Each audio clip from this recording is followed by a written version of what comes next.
Hey, what's up, parasites? Welcome to Venom Vlog Live. This episode is going to be live anyway. We're celebrating 3,000 subscribers, and I am very thankful to all of you who have joined this channel, whether you're new or came back after a while, because I know without movie news, we kind of trail behind a little bit on here, which is okay. I'm totally down for that. It happens sometimes. And this third movie is very, kept under wraps. There's a lot of secrets about this third movie of where they're going to go, and there's some uncertainty, I know, so we'll probably talk about some of that tonight. And then there's hopes, things people want to see, because there's a chance this might be the last Venom movie that we get, so at least starring Tom Hardy and having the team that they have here with Kelly and Jake and everybody. So, I'm really excited to dive in and discuss that tonight with you guys.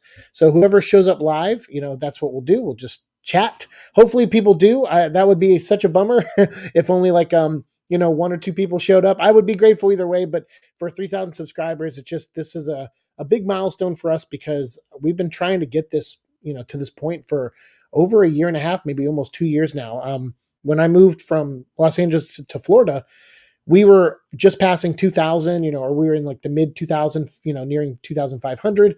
And then we just hit this wall, and I think the second movie had such a delay to it, but there was a lot of hype because of Carnage. So that kind of kept things alive. But this last one, the modern comics aren't something I'm super into. So that kind of, has taken a hit here where I'm like not super excited to discuss it. And then we haven't got a lot of movie news. So I haven't, that's where my excitement is. And I haven't been able to discuss it. So it's just been a little tough. So we'll dive into that tonight. We'll talk a little bit about some of our hopes, some of our concerns, maybe whatever, regarding the third Venom movie, if people show up. And then also we will discuss the Joe Manganiello, and I'm sorry if I'm Manganiello, sorry, butchering your name. It's a tongue twister for me. But Joe is a great actor. He played Flash Thompson in the original, Sam Raimi Spider-Man movies with Tobey Maguire. And he has come out and said that he would like to play Flash Thompson as Agent Venom in the upcoming Secret Wars movie. So that's really cool. I mean, obviously that's great that he has that kind of excitement and wants to reprise the role, that he kind of started out. He was like our first live action Flash Thompson. And so he's grown into a great actor. He's awesome. So he played Deathstroke real briefly in the DC universe and had plans to fight Batman at one point with Ben Affleck. That was like a goal at one point, I think, with DC. So it'd be great, I think anyway, for him to come back and play Agent Venom in the Secret Wars movie. That'd be cool. It's just a cool little cameo thing you could put in there and tie the Sony universe in with whatever multiverse thing they're doing. So we might talk about that tonight again. And then other topics, I want to get into Deadpool and Wolverine and give you my thoughts on that trailer, because obviously Deadpool, in a weird way, is kind of part of the symbiote universe. There was a time where he was the first host of the symbiote until they thankfully retcon that. And it still exists in Deadpool's mind. But now there was like a Kree soldier that was technically the first host of that particular symbiote. So I'm glad they did that, because I love Deadpool and he's fun and all, but enough's enough. Like, the guy doesn't have to be a part of every single thing, but that's also, I guess, kind of the fun of the character too. So we'll talk about a little, of Deadpool and Wolverine.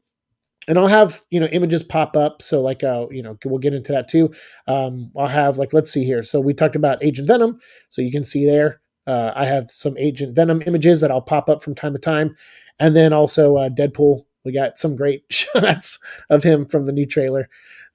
So we'll pop those up from time to time. And then the third topic, the last topic we'll talk about, and hopefully never mention again, I don't know, we'll see, is this movie, Madam Web, which is not is being ripped apart right now. Boy, is it ever getting ripped apart.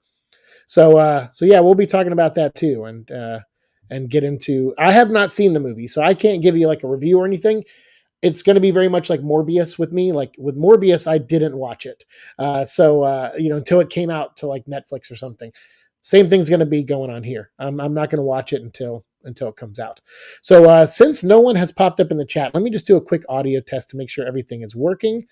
And okay, it is. All right. I hear it. It's good. Okay, good.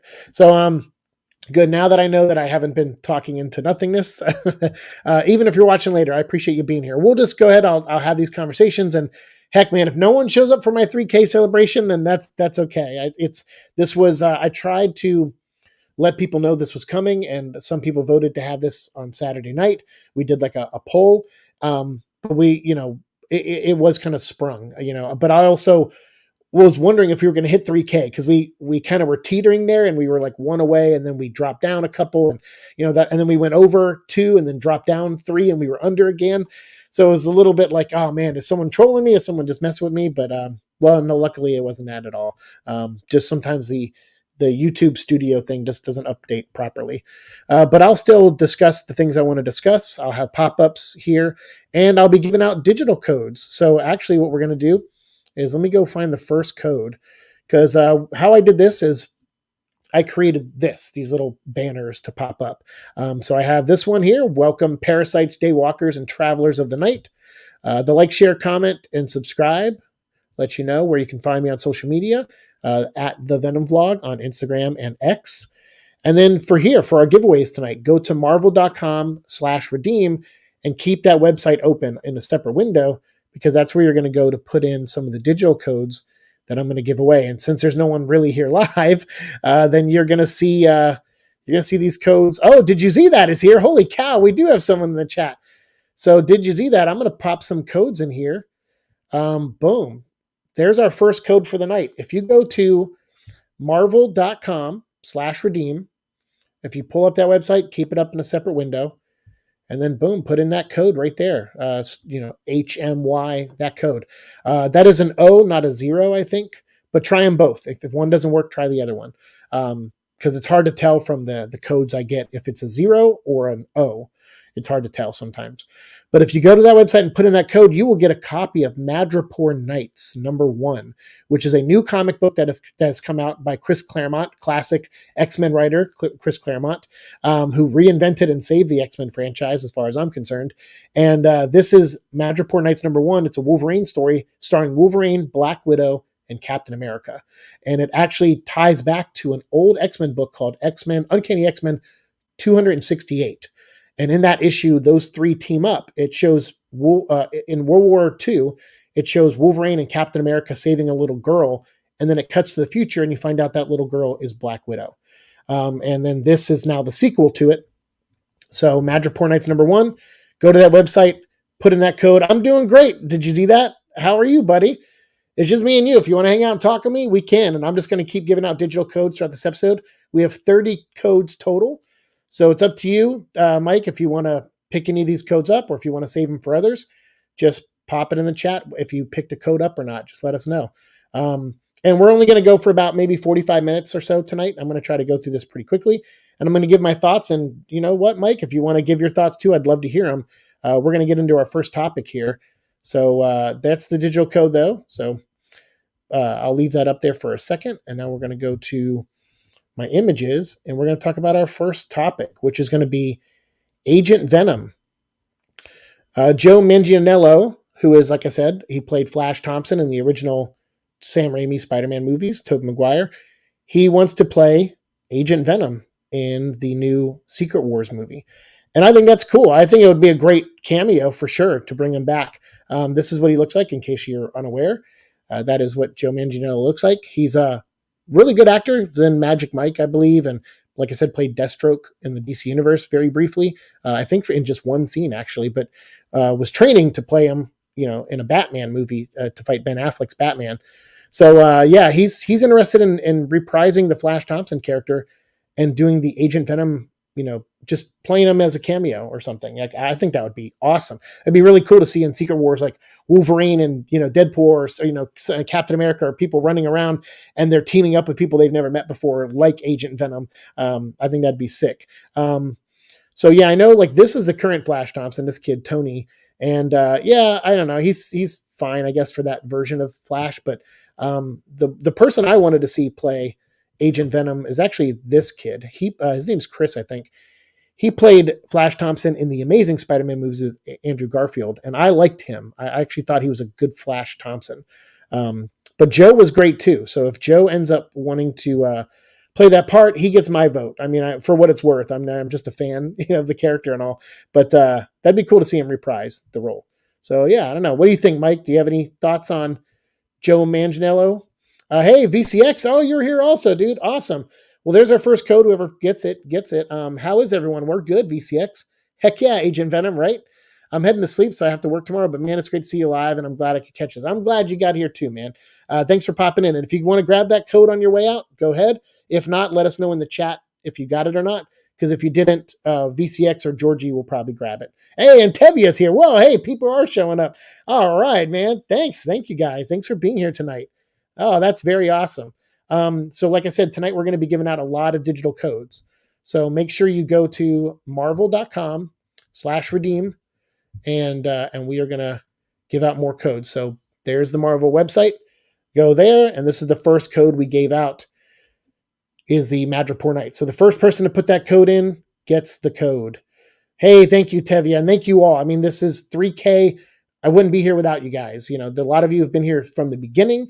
Like Angel Rose, she goes all the way back to the beginning of my channel. I've been making videos for 10 years on YouTube. 2014 is when I uploaded my first loot crate video where I opened a Transformers loot crate.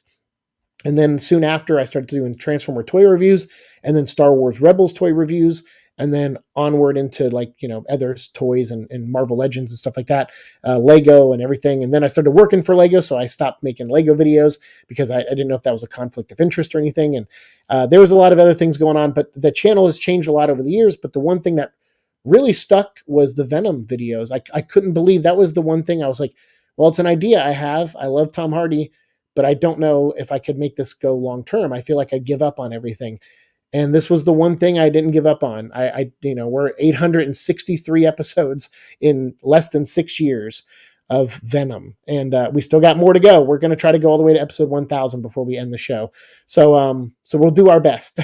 But we got here because of all you guys, and for other YouTubers who had me on their show, and exposed me to other people too, and got us out there, or you guys sharing videos with friends of yours and stuff. Like it was a collaboration, and it wasn't all on me. All I did was make the videos, and you guys were cool enough to help me build a community here. And so it's a victory, in my opinion, for all of us. It feels really good to have 3,000 people interested, even though some people don't really watch the channel anymore, and that happens too. And they go away for a while and come back. Like it doesn't, to me, it's cool to hit this plateau. It's a big deal to me, especially since we were struggling to get there between 2,000 and 3,000 for so long. So this is really cool. So thank you, Tevia, and thank all of you, everyone, because Tevia makes videos. Like, did you see that? Makes videos. A lot of you guys make your own content too. So, this is a community, and I'm happy to be a part of it, for sure. And you guys have seen me at my best, at my worst sometimes, at my struggles. You've seen me through a lot, with loss, with Ace and Echo. And so you've seen every side of me for the most part. And that, then to know you're still here is amazing. So thank you so much. Anytime, man. Yeah, I've been here since Venom Island. That's right. Yes. Oh, is that still? I think, is that the one where I said something awful. I said something like, oh man, trees died for this or something like that. And I know some people gave me crap for that, but I still stand by that statement. Sometimes I think everyone does their best, of course. Like I saw, I think it was Chris Stuckman, and I can't watch his videos anymore. I used to be able to watch that guy's reviews, but I can't anymore. And he said something recently about Madam Web, how it's, movie making is hard and all this stuff, and you got to put that into consideration. It's like, yeah, I do that too. I'll say like, hey man, I know making movies is hard and blah, blah, but I'll still tell you if something sucks. And I don't care if, the people who make these things see that I feel that way, because I'm just a person. Like I'm not a professional critic by any means. I do write and I edit, and I have a career going in that direction too. So, I don't know if I'm burning bridges or not, but I like stating my mind and just how I feel. And that's all it is, just an opinion. You don't have to agree with it. And so hopefully in the end, I'm not really hurting anyone's feelings, but I think I did say something really brutal, like I can't believe trees were killed to make this comic book or something like that. But I don't know. I still stand by that. That was a rough read by Venom Island.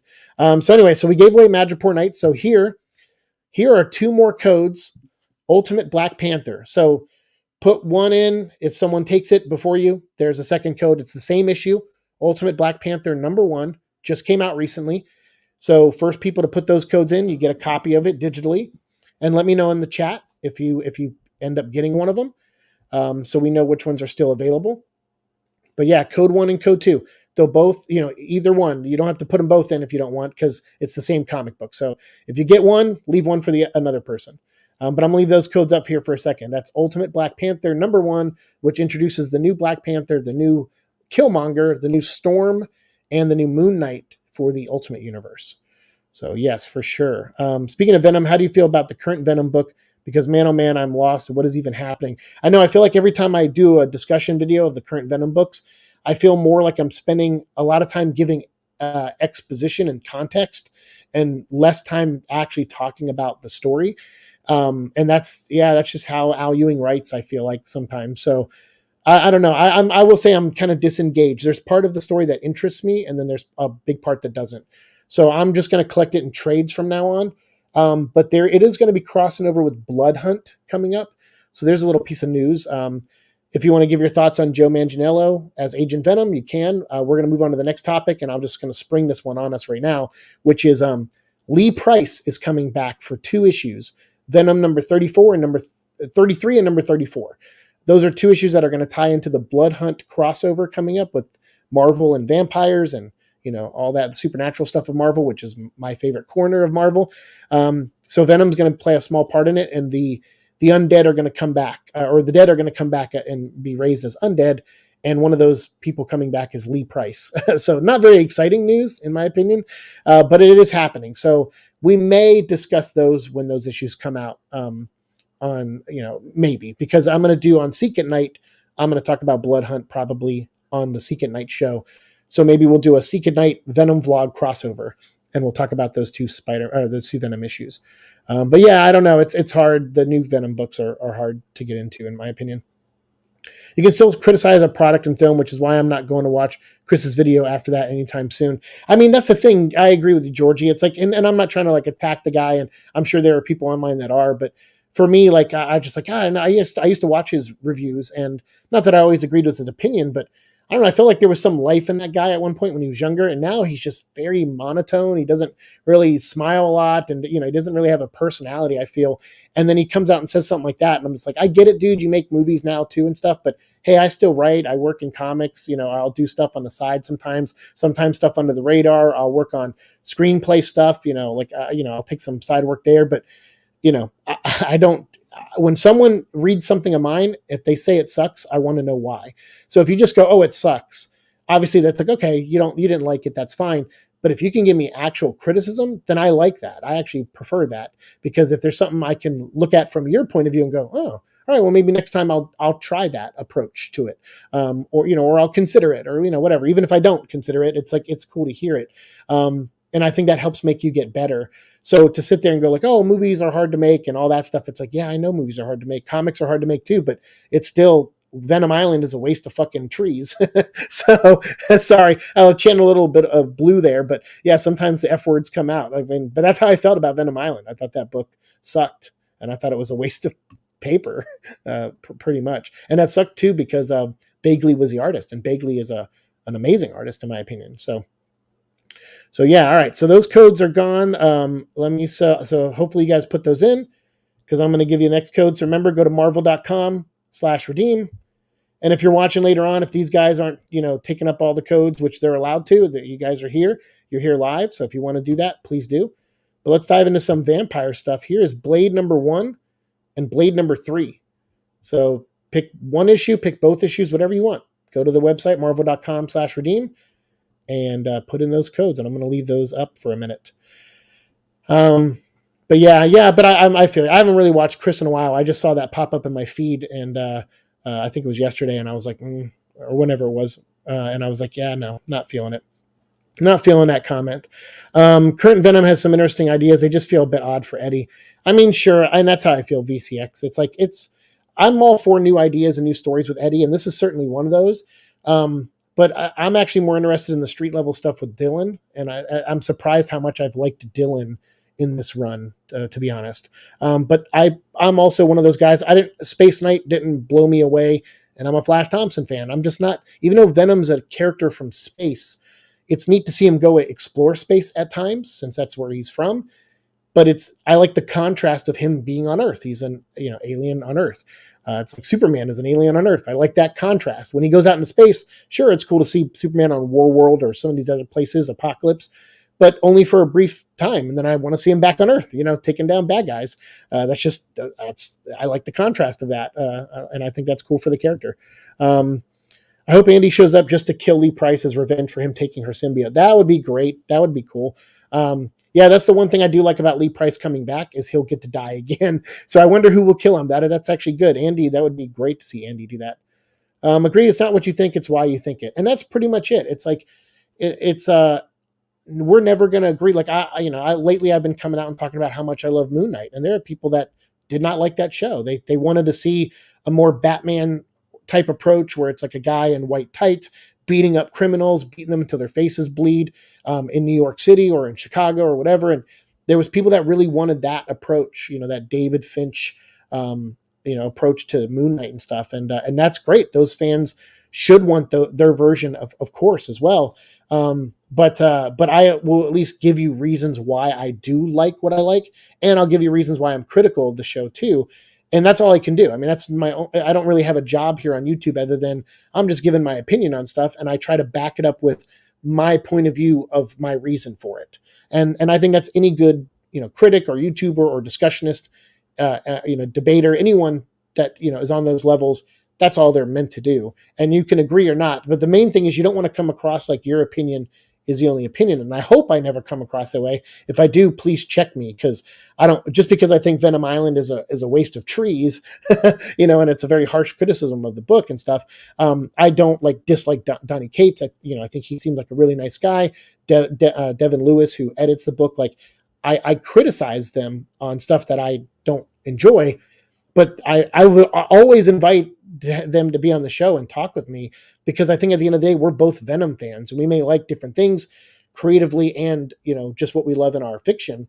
But I still think we could nerd out together, and it's always been a shame that I've come close twice to having Donnie on the show, and both times I was unable to do it. And that could be, I don't know what his life is like, and it's none of my business, but if he's going through tough times, of course he doesn't need to make time for me and talk to me, of course. But hopefully if he is having tough times, or anyone is, hopefully they get through those tough times and they still, are fans at the end of the day of the stuff they love. I still am critical of Donnie's run at times, but overall I thought he did a good job and brought Venom to a level that made him like a superstar in the comics, right? Kind of matched the movie level, where the movie was a big success. But I was also critical of Insomniac for not crediting Donny Cates for basically taking a lot of his ideas, him and Ryan Stegman. I still feel like that was really crappy of Insomniac. And I don't even think in the latest update with the New Game Plus, I don't even know if they added the special thanks still to Donny Cates. So if they haven't, that's really crappy in my opinion. But yeah, LOL, calling Venom Island a waste of paper is probably being too kind. Cam, what's up, dude? Hey, Jay Voorhees, what's up, dude? Thank you guys for being here. So yeah, I mean, maybe I'm being too kind. Maybe I'm not. I don't know. Maybe I'm just I'm being me. That's all I can be. But we are giving out digital code tonight. So for those of you, those are Blade number 1 and 3. So hopefully someone got those codes. We're celebrating 3,000 subscribers. We've already talked about Lee Price coming back in Blood Hunt. So if you have any thoughts on that, let us know. We talked about Joe Manganiello wanting to play Agent Venom in Secret Wars. So if you have opinions of that, let it be known down below. And in the meantime, before we get to the next topic, which is going to be Deadpool and Wolverine, by the way, let's give out another comic book. Here is Daredevil number 1. So go to marvel.com/redeem. First person to put that code in, it's issue number 1 of the latest Daredevil comic, where Matt Murdock is a priest. He's no longer a lawyer, he's a priest, and I think that's pretty cool. And give me a second. I actually didn't prepare. I normally don't drink on stream and stuff, but my mouth is really dry. So let me go grab a drink real quick, hang out. I'm going to come back and read the comments. I'll catch up and then put that code in and let me know if someone gets it. Let me know in the comments if you got the code. I'll be right back. I'm so sorry.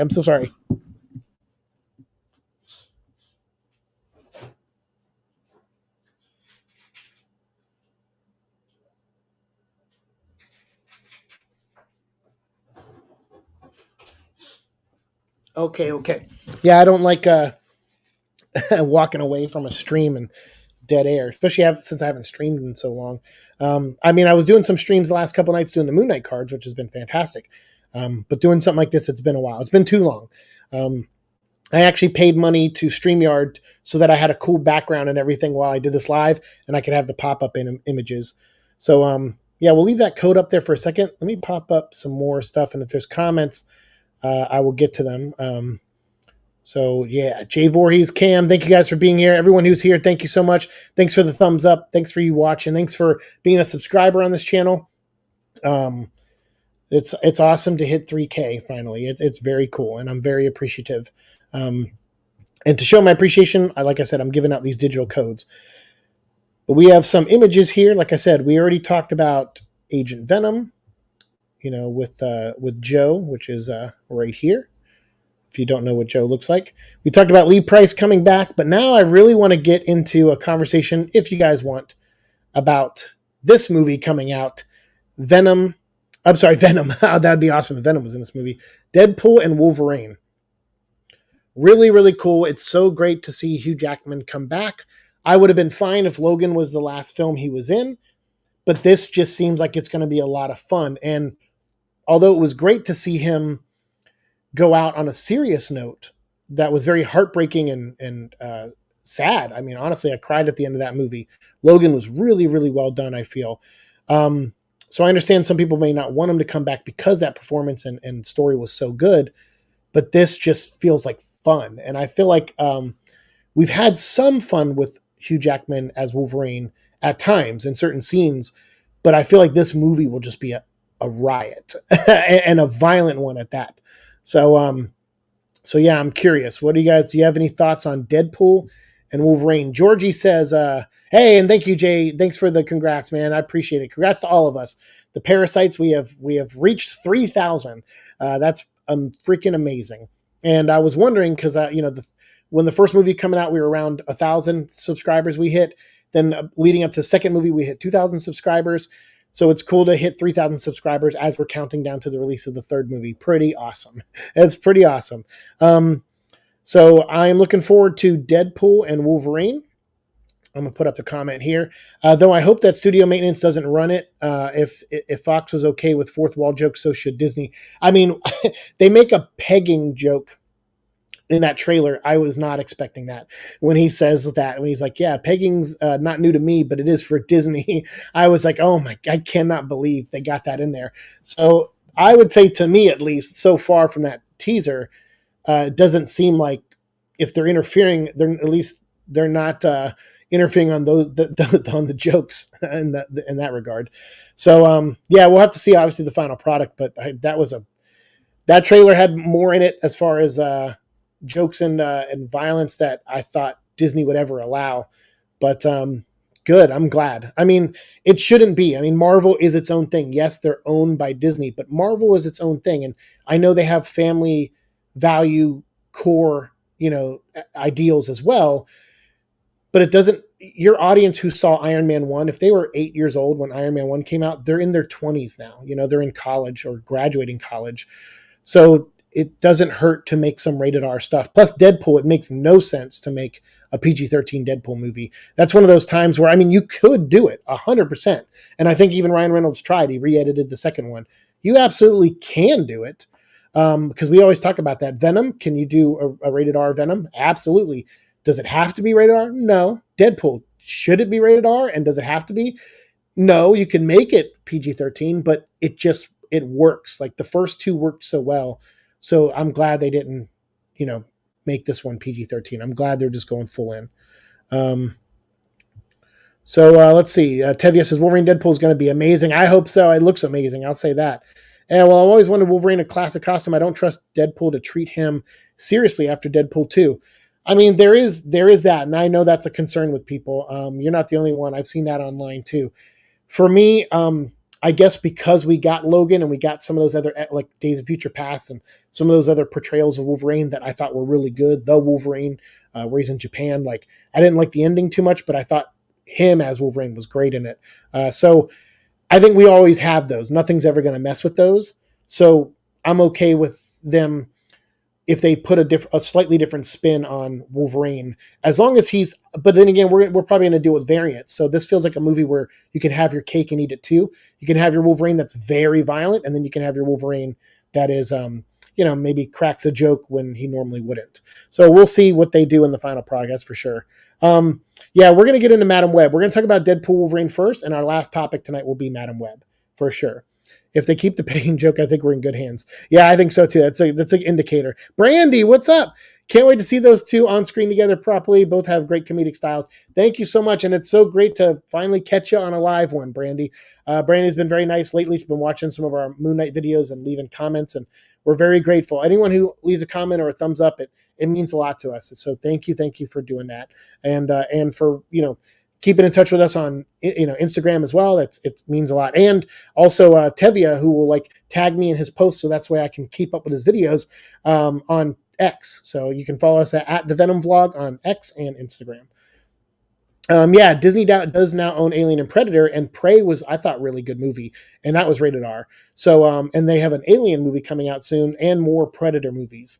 So I think that's fine. They can realize hey, we own this, but they don't have to put Disney in front of the movie. They own Fox, studios or whatever. They own, Marvel. Let Marvel put their logo at the beginning of the movie, and that's fine. That's what branding's all about. You got to have a diverse portfolio anyway. Everyone in business knows that. Cam says, I have no issue with Deadpool being toned down in non-Deadpool films, but in his solo films, keep it rated R. And again, exactly. I think he works either way. And what I think the fun of doing him in PG-13 now, if you had Ryan Reynolds, is Ryan Reynolds would constantly reference I can't say the F word, so I'm going to say this, and that would be the running joke of the story. And you could make that work too, because Ryan Reynolds is, even with a mask on, is very charming as Deadpool. But especially during rant video of that train wreck of a movie I call Madam Web. Yeah, I know. We're going to get into Madam Web. I know you're dying and chomping at the bit. We're going to get into Madam Web for you, Tevia. Don't worry. Because I haven't seen the movie, so I don't have much to say. But I do want to talk about the view the movie is getting, the response it's getting, how people view it, the discussions that are being had about Sony's shared universe. We're going to definitely get into that for sure. Thank you, Brandy. Thanks for the hearts. I appreciate it. All right, so we got the Daredevil code. I'm going to give another code out here in a second. Georgie says, Madam Web was a movie for sure. How do you feel about Krakoa age coming to an end? I mean, I'm not really here for an X-Men conversation, but since you asked me, I don't care about the comics. If it ends, that's great. If they go back to the yellow and blue tights, I'll be excited, and I might actually read an X-Men comic again. But there's been some interesting things in the Krakoa age, but I haven't kept up with it fully and haven't read every title fully. So, but what I have read, I've not really liked a lot of. The last thing I read of X-Men, of anything X-Men, was The Sins of Sinister, and that was okay. And before that was that Dark Web crossover, which I thought was hot garbage. And Ultimate Spider-Man is a good book. That is true. Assuming Deadpool hypothetically appears in Secret Wars, obviously he's not going to be as vulgar. That's true, unless he's the one vulgar thing in it. You never know. Because in PG-13 you can get away with one F-bomb, and if I was going to do it in Secret Wars, I would probably let Deadpool drop that F-bomb for sure. All right, so let's go to. We gave out the Deadpool code or Daredevil code. So remember, go to marvel.com/redeem, and we're going to do another giveaway here. First person to put these codes in will get the comics. We've already done Blade. We've done Ultimate Black Panther. We've done Madripoor Knights and Daredevil. So this is another Daredevil series. There are 3 codes on screen, so I'm going to leave them up for a little bit. This is Daredevil Body Armor or Black Armor or something like that. It's a flashback story set during the 90s when Matt Murdock was dead, and there was a new Daredevil, even though it's just Matt Murdock in a new costume. And he's a little bit more brutal. He's, kind of not holding his punches. Kind of like what they did in the 90s with Batman, Azrael Batman and stuff. They kind of did a lot of that in the 90s. So those are 3 codes for issues 1, 2, and 3. You can either try to get all 3 codes right now, or you can try to get one of them. Whatever you do, let us know in the comments if you end up getting one. Just let us know in the comments, so that way we know if someone got these codes, because these are all just free comics to give to you for celebrating 3,000. I wanted to do some kind of giveaway, and I didn't really have anything major yet. I'm thinking if we ever hit 5,000, I'll do a physical giveaway where but it's hard to give one thing away to one person. It's like I'd like to give numerous things away. So I just happen to have exactly 30 digital comic book codes. And I said, all right, that's what we're giving away then. We're giving away 30 codes. So that way, at the most 30 people can win, or 5 people can win a bunch of comics to read digitally if you haven't read them. So Daredevil body armor number 1, 2, and 3. I'll leave those codes up for a minute and I'll go back to your comments. But yeah, we'll get into Madam Web though very soon, Tevya. And then let me actually put up some Deadpool images. So I got this comic book cover, which is great, guaranteed maximum trouble. This image from the trailer was really cool, where he's reloading the guns. I watched a couple of trailer reactions, and there was some fun reactions to that sequence. That was really cool. So yeah, I'm interested in seeing that for sure. Yeah, and Wolverine in the yellow. I mean, obviously that's going to be cool to finally see that. And I think he's going to have a mask at one point.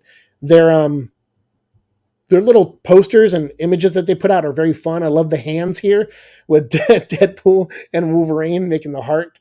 That's very, very fun. And then obviously in this scene where he's reloading the guns, you got that Fox logo in the background. So obviously I think this is going to deal with the TVA and possibly incursions, which is what they talked about at the end of the Multiverse of Madness movie with Doctor Strange, where it's something that was in the comics too, where worlds, literally realities, are opening up and meeting each other, and the worlds are colliding into one another. And I'm going to guess that the Fox world or one of them has officially died. And that's why they're here with the Fox logo in the background, being very meta about it. That's just my theory.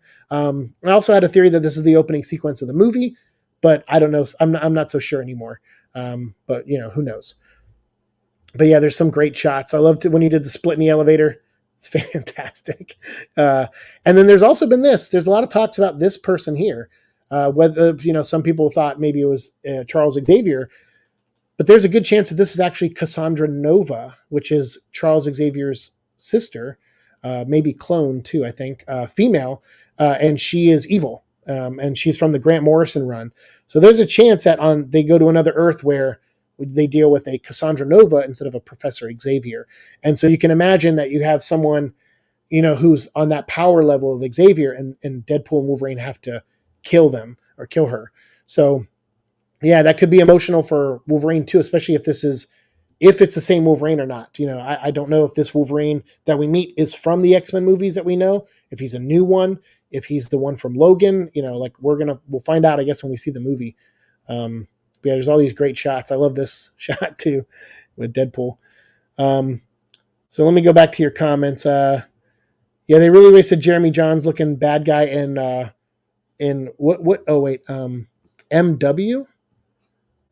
Why am I not connecting the dots for? Oh, a multiverse. No, not multiverse. What's MW? Forgive me. I'm so sorry. Because it's right in front of my face. I know, but I don't know what is MW. Jeremy Johns looking bad guy in MW.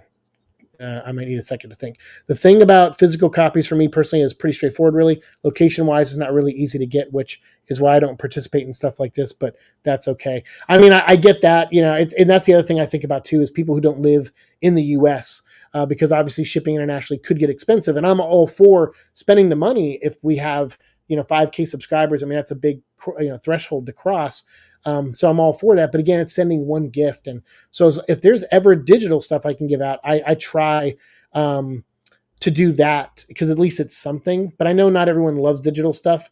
I get that too. But I like digital things because for me as a content creator, I can screen grab them really easily and put them on screen, like high-res versions of them. Oh, Madam Web. I'm sorry. Yeah. Geez, no wonder I forgot, because, yeah, that movie apparently is very forgettable. Because someone worthy can obtain it. That's very nice of you. But I see what you mean, Georgie. I do, for sure. Going to alternate realities and finding different versions of heroes is something I wanted from Endgame. Yeah, and I think we're going to probably see something like that in here. And speaking of not just heroes, because we're also going to see some villains. Like we're going to see Pyro come back. That's kind of neat. I'm interested in seeing, I think his name's Aaron. I'm interested to see Pyro. And I think he said something like in an interview, he was like, yeah, this is not the Pyro. Like he's older and the world has, screwed him over, I guess, a ton. So he's a very different Pyro.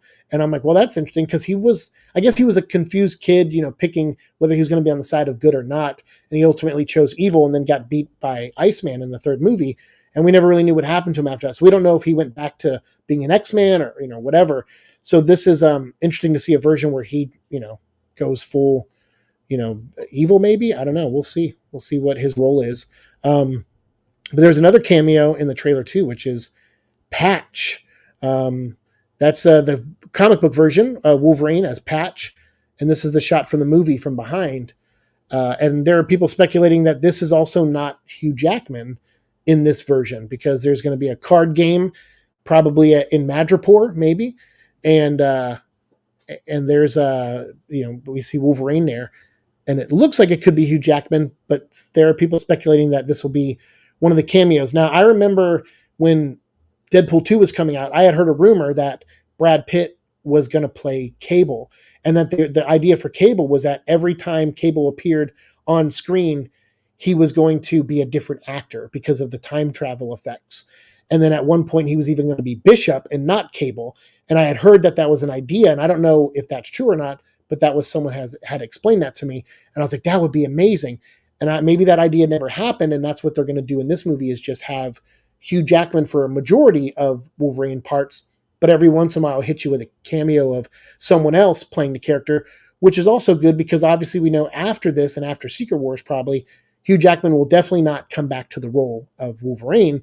And so seeing other people in a movie with Hugh Jackman is almost like a torch passing. So it'll get you into the concept of, okay, I could see other people playing Wolverine now. And then everyone will start having their favorites, kind of how like they did with, that worked out well for Andrew Garfield in the third Spider-Man, No Way Home, because that people who even were critical of him really loved him in No Way Home, like myself. So we'll see. We'll see where they go with that storyline. But so we'll move on to Madam Web. I know you guys want to talk about that, but let me just catch up on comments. Then we'll do some more giveaways, and then we'll shift over to Madam Web. But any last Deadpool and Wolverine thoughts, let me know. But I did see the trailer. I liked it. I just didn't film a reaction to it because I watched it and was like, oh, I should have filmed my reaction to this. But I was too excited. I just wanted to see it. So you're getting my thoughts here. So hopefully that's good for you guys. And I appreciate you letting me give out my thoughts and share yours with me. The Void could be towards end of Act 1, most of Act 2, location Deadpool 3. Oh, that's cool. The Void, that's true. Madam Web, thanks for letting me know what MW was. We're going to talk about that here soon. So I think on the Fox set, Tyler Mane is Sabretooth. So I don't want to talk about some of these. Some of these are leaks and stuff. I want to try to be respectful. Same thing with Venom. I've seen things that are coming out for Venom 3 that I haven't made videos on. And I'm trying to be respectful, to the crew, because of having that access to see some of that stuff. And there was one thing I shared that was a mistake I shouldn't have shared. I should have asked, and I didn't even think to. And that really made me hate myself for like 24 hours because I was like, oh my God, I should have asked before I shared this image. And it wasn't a huge deal. Luckily, no one got in trouble or anything. It was just like a casual photo from the set, but still it's about respect. And I do respect Kelly and Tom, and I never wanted to cross that line. And since I did accidentally, I've been a little gun shy about stuff to share. So if I see something I really want to talk about, I'll usually make sure it's okay. Like, hey, is this all right? But honestly, there hasn't been much coming out anyway. So it's not like I'm really holding that much back because they're shooting in like Spain and other countries. And it's very like close to the vest, type of filming. So there's nothing really major to share anyway. But even if I saw something major, I couldn't share it. I wouldn't want to, just out of respect. So let's see. Yes, I think of the Fox. Oh yeah, sorry. That's the thing I just said I wasn't going to talk about. That Cable idea sounds really cool. Would be a great way to work in a comic book reference too.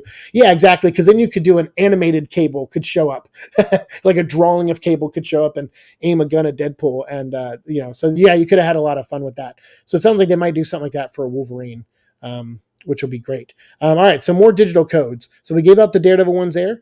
Again, go to marvel.com/redeem. Again, this is just me showing thanks to everybody who supports this channel, whether you're watching live here now or later on. I'm going to give out some more codes. We're going to go pretty fast with them. So let's do this. Werewolf by Night. I'm going to leave this up for about 30 seconds or so. So first person to put those codes, those are the same comic book. Werewolf by Night #1, it was a one-shot. So there's just two. I have two codes because I bought two copies of the book. They had different covers. So Blue wanted those for his Moon Knight collection. So there's two codes. First person to pop those in, you get, use one code. You don't have to put them both in if you're one person because it's the same book. So save one for someone else. But there you go. There's your chance to get those codes there. I'm going to leave them up for a few more seconds, and then I'm going to give a Miles Morales number 10 code away. And that one has Miles Morales teaming up with Blade and his daughter Bloodline. So that'll be the next digital code I give away. And then I'm going to give out Crypt of Shadows one shot from 2023, from last year. I'm going to give out a digital code for that one, and What If Dracula. So those are the codes we're going to be giving out here rapid fire. And then we're going to dive into Madam Web and talk about Madam Web, and I'll give out some more codes. So start leaving your comments about Madam Web. We might get into spoilers. Tevia has a lot to say about this movie. So there's a chance for spoilers. If you don't want to know them, let us know in the chat.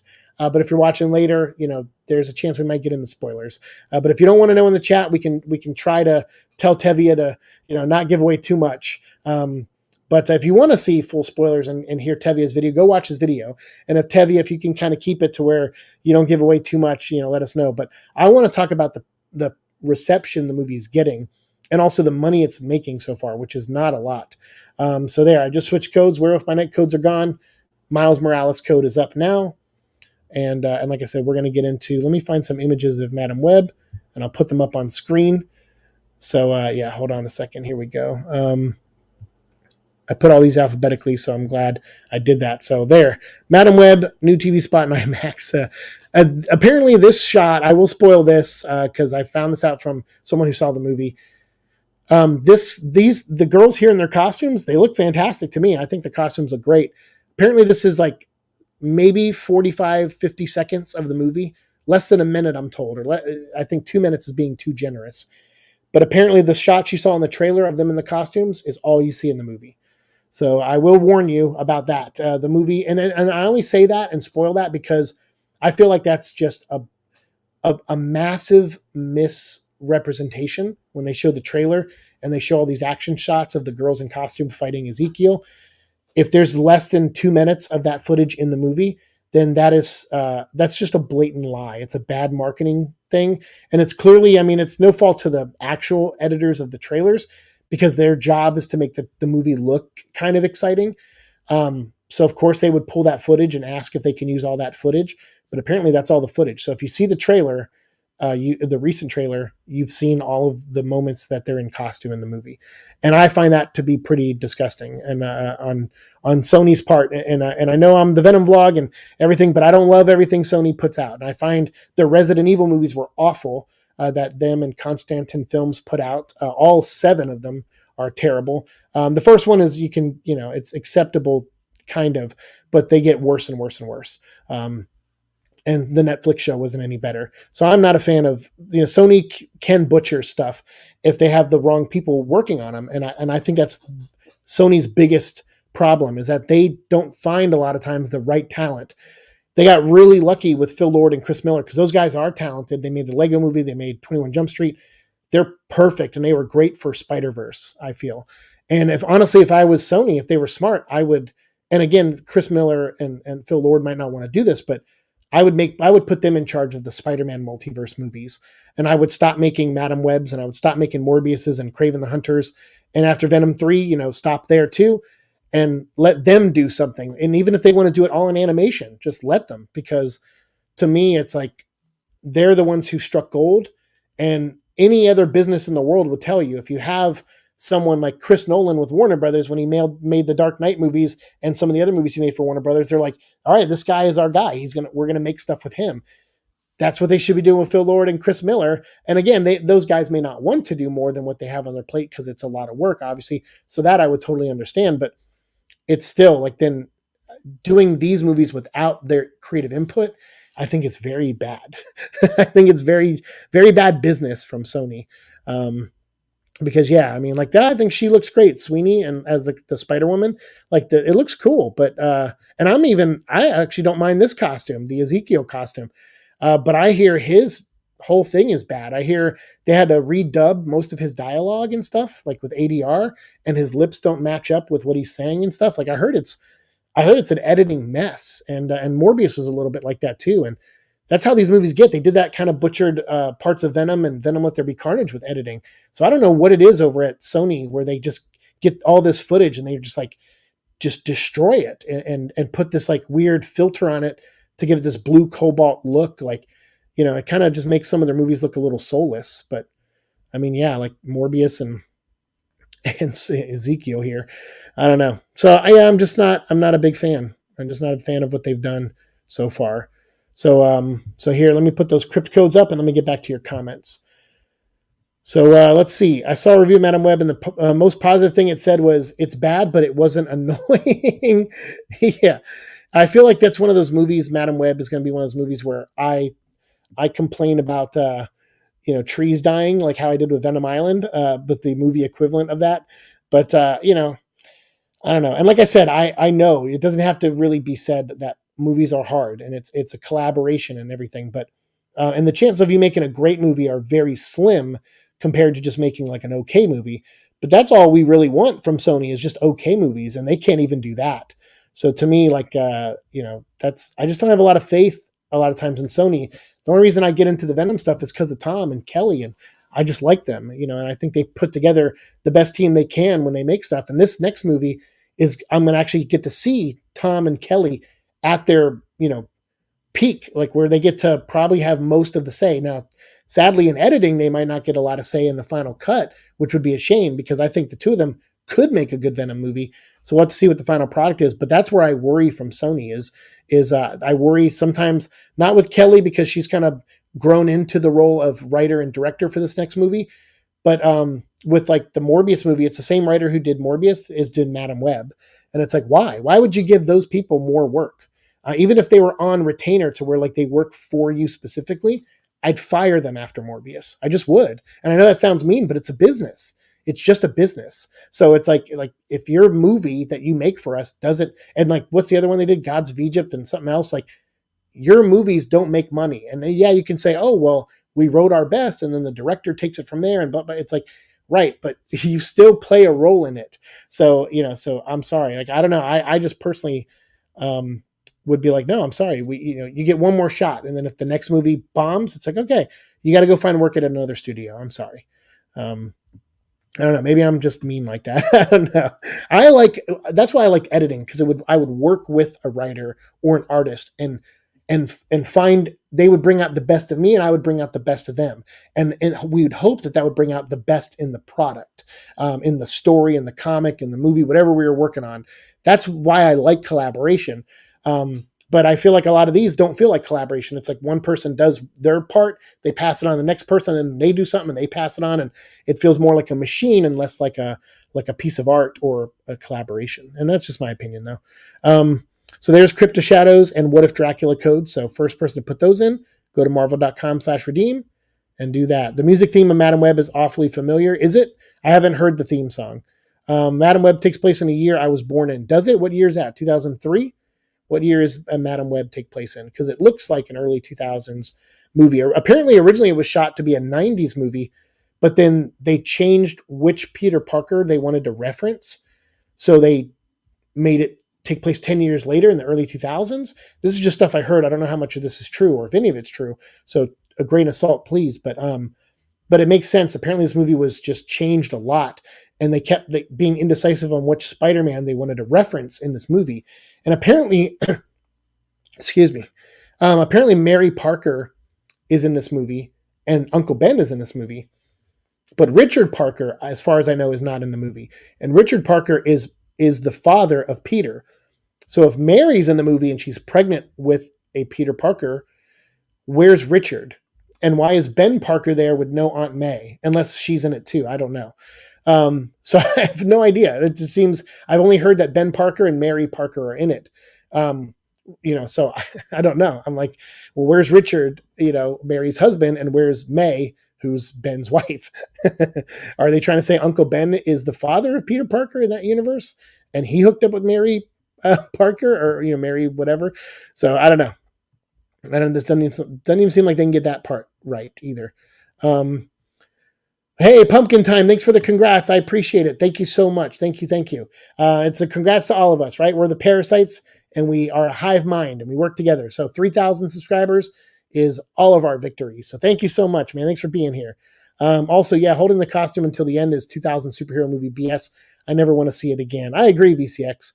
Um, yeah, I mean, you can do it interesting if you do a TV show like Daredevil built the costume up through the whole show. But in the comics, Daredevil did wear black ninja garments, kind of, and like tape around his hands and stuff. So that was a version of the comic. So you can still get away with it by saying that's a comic book costume. But these girls are just wearing street clothes for 95% of the movie, and then get their costumes, in not even in an actual battle sequence, I hear, but in visions of the future, apparently. So that's even worse. I mean, talk about disconnecting your audience from your characters. It's terrible. Um, and I also heard they don't even do a good job of making the girls feel like characters. Like they go, oh, we got a nerdy one and we got a jockey one or whatever. And they're just all stereotypes. And it's like, but that's Sony. Like if you look at their Resident Evil movies, they're like, well, this is Chris Redfield. I'm like, okay, what does he do that makes him Chris Redfield? Well, he's Claire's brother. And I'm like, yeah, but Claire has amnesia in this movie. So we don't even know if he is actually her brother until the very end when she goes, oh my God, I remember everything. Chris, this is a trap. And you're like, what the fuck? So to me, I'm just like, I would almost believe that the same person writes most of Sony's movies based on the movies of theirs I don't like. It just feels like it's the same writer every time.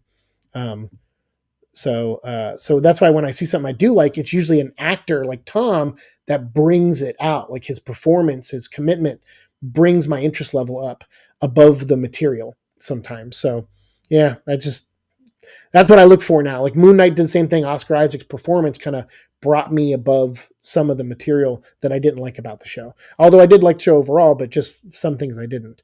The music sounds of a diet version of a certain video game. That's all I can say. Okay, fair enough, Georgie. I have no intention of seeing Madam Web. Let me get some comments up here. But I'm wondering at what point does Marvel sit down with Sony and tell them they're damaging the brand with most of these live action films? I mean, I get that. I mean, I feel like a conversation's got to be had after this movie bombs. And unless Craven surprises everyone and makes a ton of money, I think anything they have in development right now, you're not going to hear much more about until after Craven. And if Craven is somehow a surprise hit the way Venom was, then maybe they'll start talking about, maybe that'll help them limp on. But I think if Venom is a hit, which I think it will be, Carnage was a hit even during the pandemic with no China release. It still made like $500 to $600 million. And that's only about $200 or $300 million less than the first one. And without a major, area of the world where it made a lot of money, the first movie made. So it's still considered kind of a hit and it made a profit, I believe, especially off like Blu-rays and rentals and DVDs and stuff. So 2 still kind of worked for them. So unless Venom 3 completely tanks, but even if it's a success, I don't see Venom continuing. I'd imagine that they're going to try to do what they can, put all their chips in this last basket. And then if Tom shows up in Secret Wars or something, a multiverse movie for a cameo or does a voice in Beyond the Spider-Verse or whatever, like whatever they plan, it'll probably just be something quick, and that's it. I'm assuming. I don't know for sure, obviously, but that would be my guess. And I feel like what they need to do is just get Craven out of the way. It's probably going to flop. I don't know if it'll flop as bad as Madam Web is doing, because I think Madam Web is looking at maybe $24 million over a 6-day opening release from Valentine's Day to Monday, 6 days. That's average about $4 million a day for an opening weekend. From what I understand, Morbius made more than that in like a 3-day or 4-day opening weekend. So that's not good. So if Craven does the same thing, I feel like Venom 3 and then stop. Sony needs to stop. Whatever plan they had for, Vulture showing up in Morbius, whatever that plan was, they haven't touched on that at all in years. To me, I'm just like, end it. Just end it. So I hope we don't see. I would like Venom 3 to be the last one. Even if it's not, I think my interest in the Sony universe will be done after Venom 3. And I will not go see Craven in the theater. It does not look good to me. And Madam Web didn't look good to me. So I will review them, but we'll wait till they come out to streaming service at that point. The writers of Transformers last night are the writers of Craven the Hunter, the film where the guy becomes the Lion King equivalent of Pital's Catwoman. So I can't comment too much on Transformers: The Last Night. But if you I don't know if the video still exists anymore, but if you're a longtime fan of my channel and watched my early Transformer stuff, you'll know that I've saw a lot of the Transformer movies before they came out, at least the last three of them before they came out, and gave feedback on the movie that you mentioned.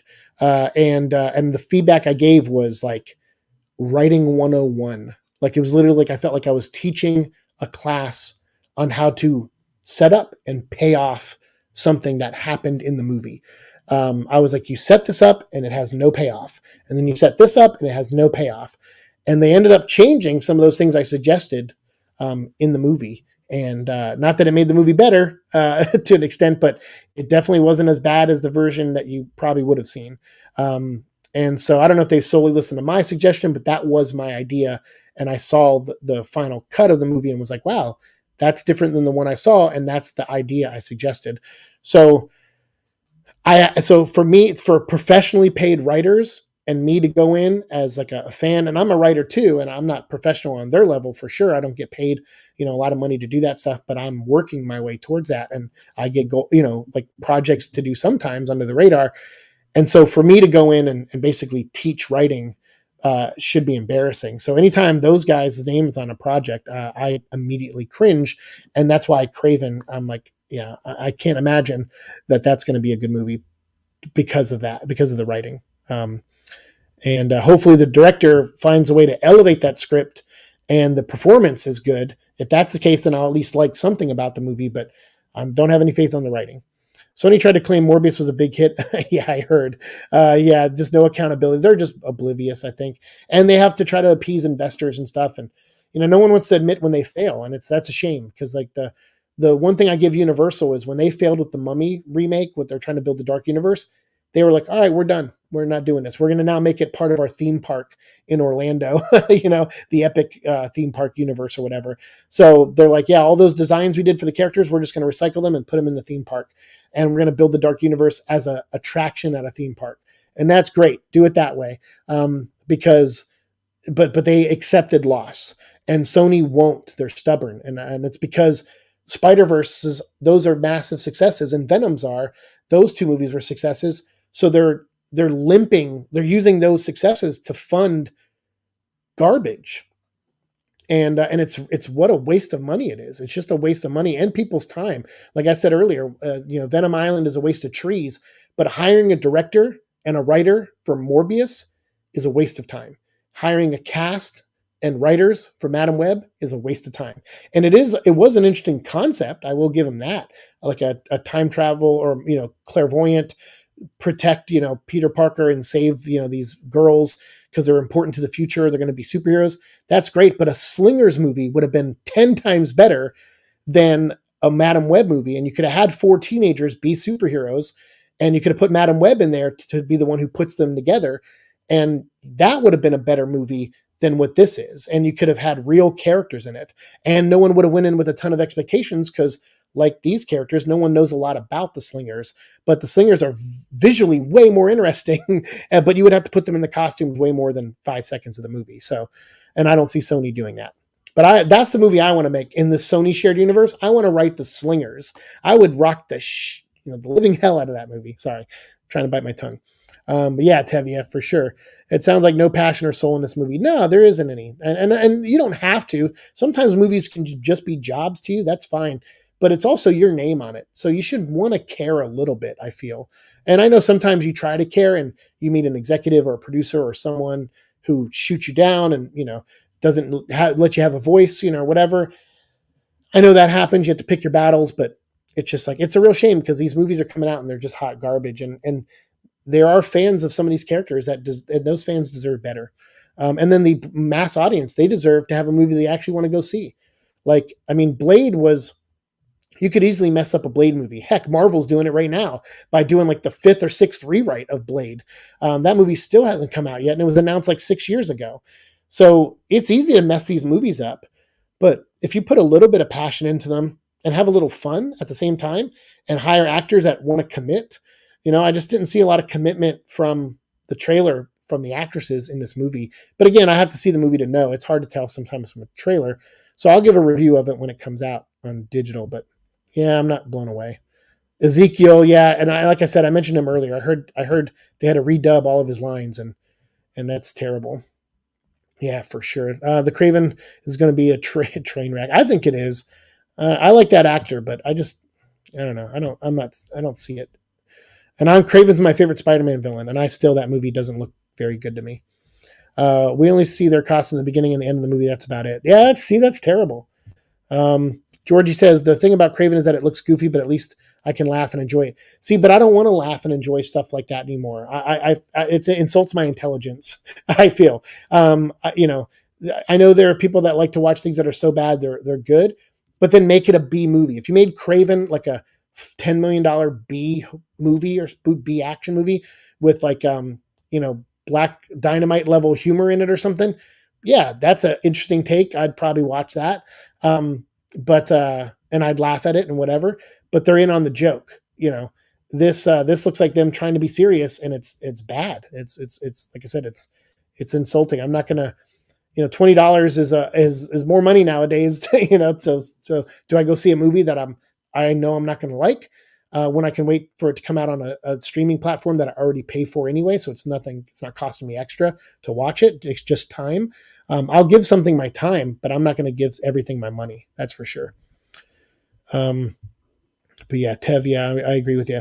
Why doesn't Marvel tell Sony to just focus on their animate stuff? I mean, they don't have they own the Spider-Man rights and all these characters, so they don't need Marvel's approval on anything. That's proven by Morbius, Craven, and Madam Web being made. That's obvious that they don't need Marvel's approval on anything. So yeah, it's but you got to take the bad with the good. If you want Spider-Verse movies, unfortunately, that means we got to get Madam Web stuff. But you don't have to watch them. You don't have to pay for them in the cinema. You can send Sony a message like, "Hey, stop making these. Make Spider-Verse. Those are good movies, but stop making these. They are terrible movies." Yeah, and even if it's not Spider-Man related, we can assume Ghostbusters will help. Yeah, hopefully Ghostbusters is good. I didn't even see the last one, but I'm curious. I'll watch the previous one, and then I'll do a double feature with the new one probably. But yeah, Paul Rudd's great, so he's a likable guy. Even though Ant-Man is terrible, that third one was terrible. But sure, yeah, I can see the Ghostbusters bouncing back. But I gotta start wrapping this up. So let me get through some more.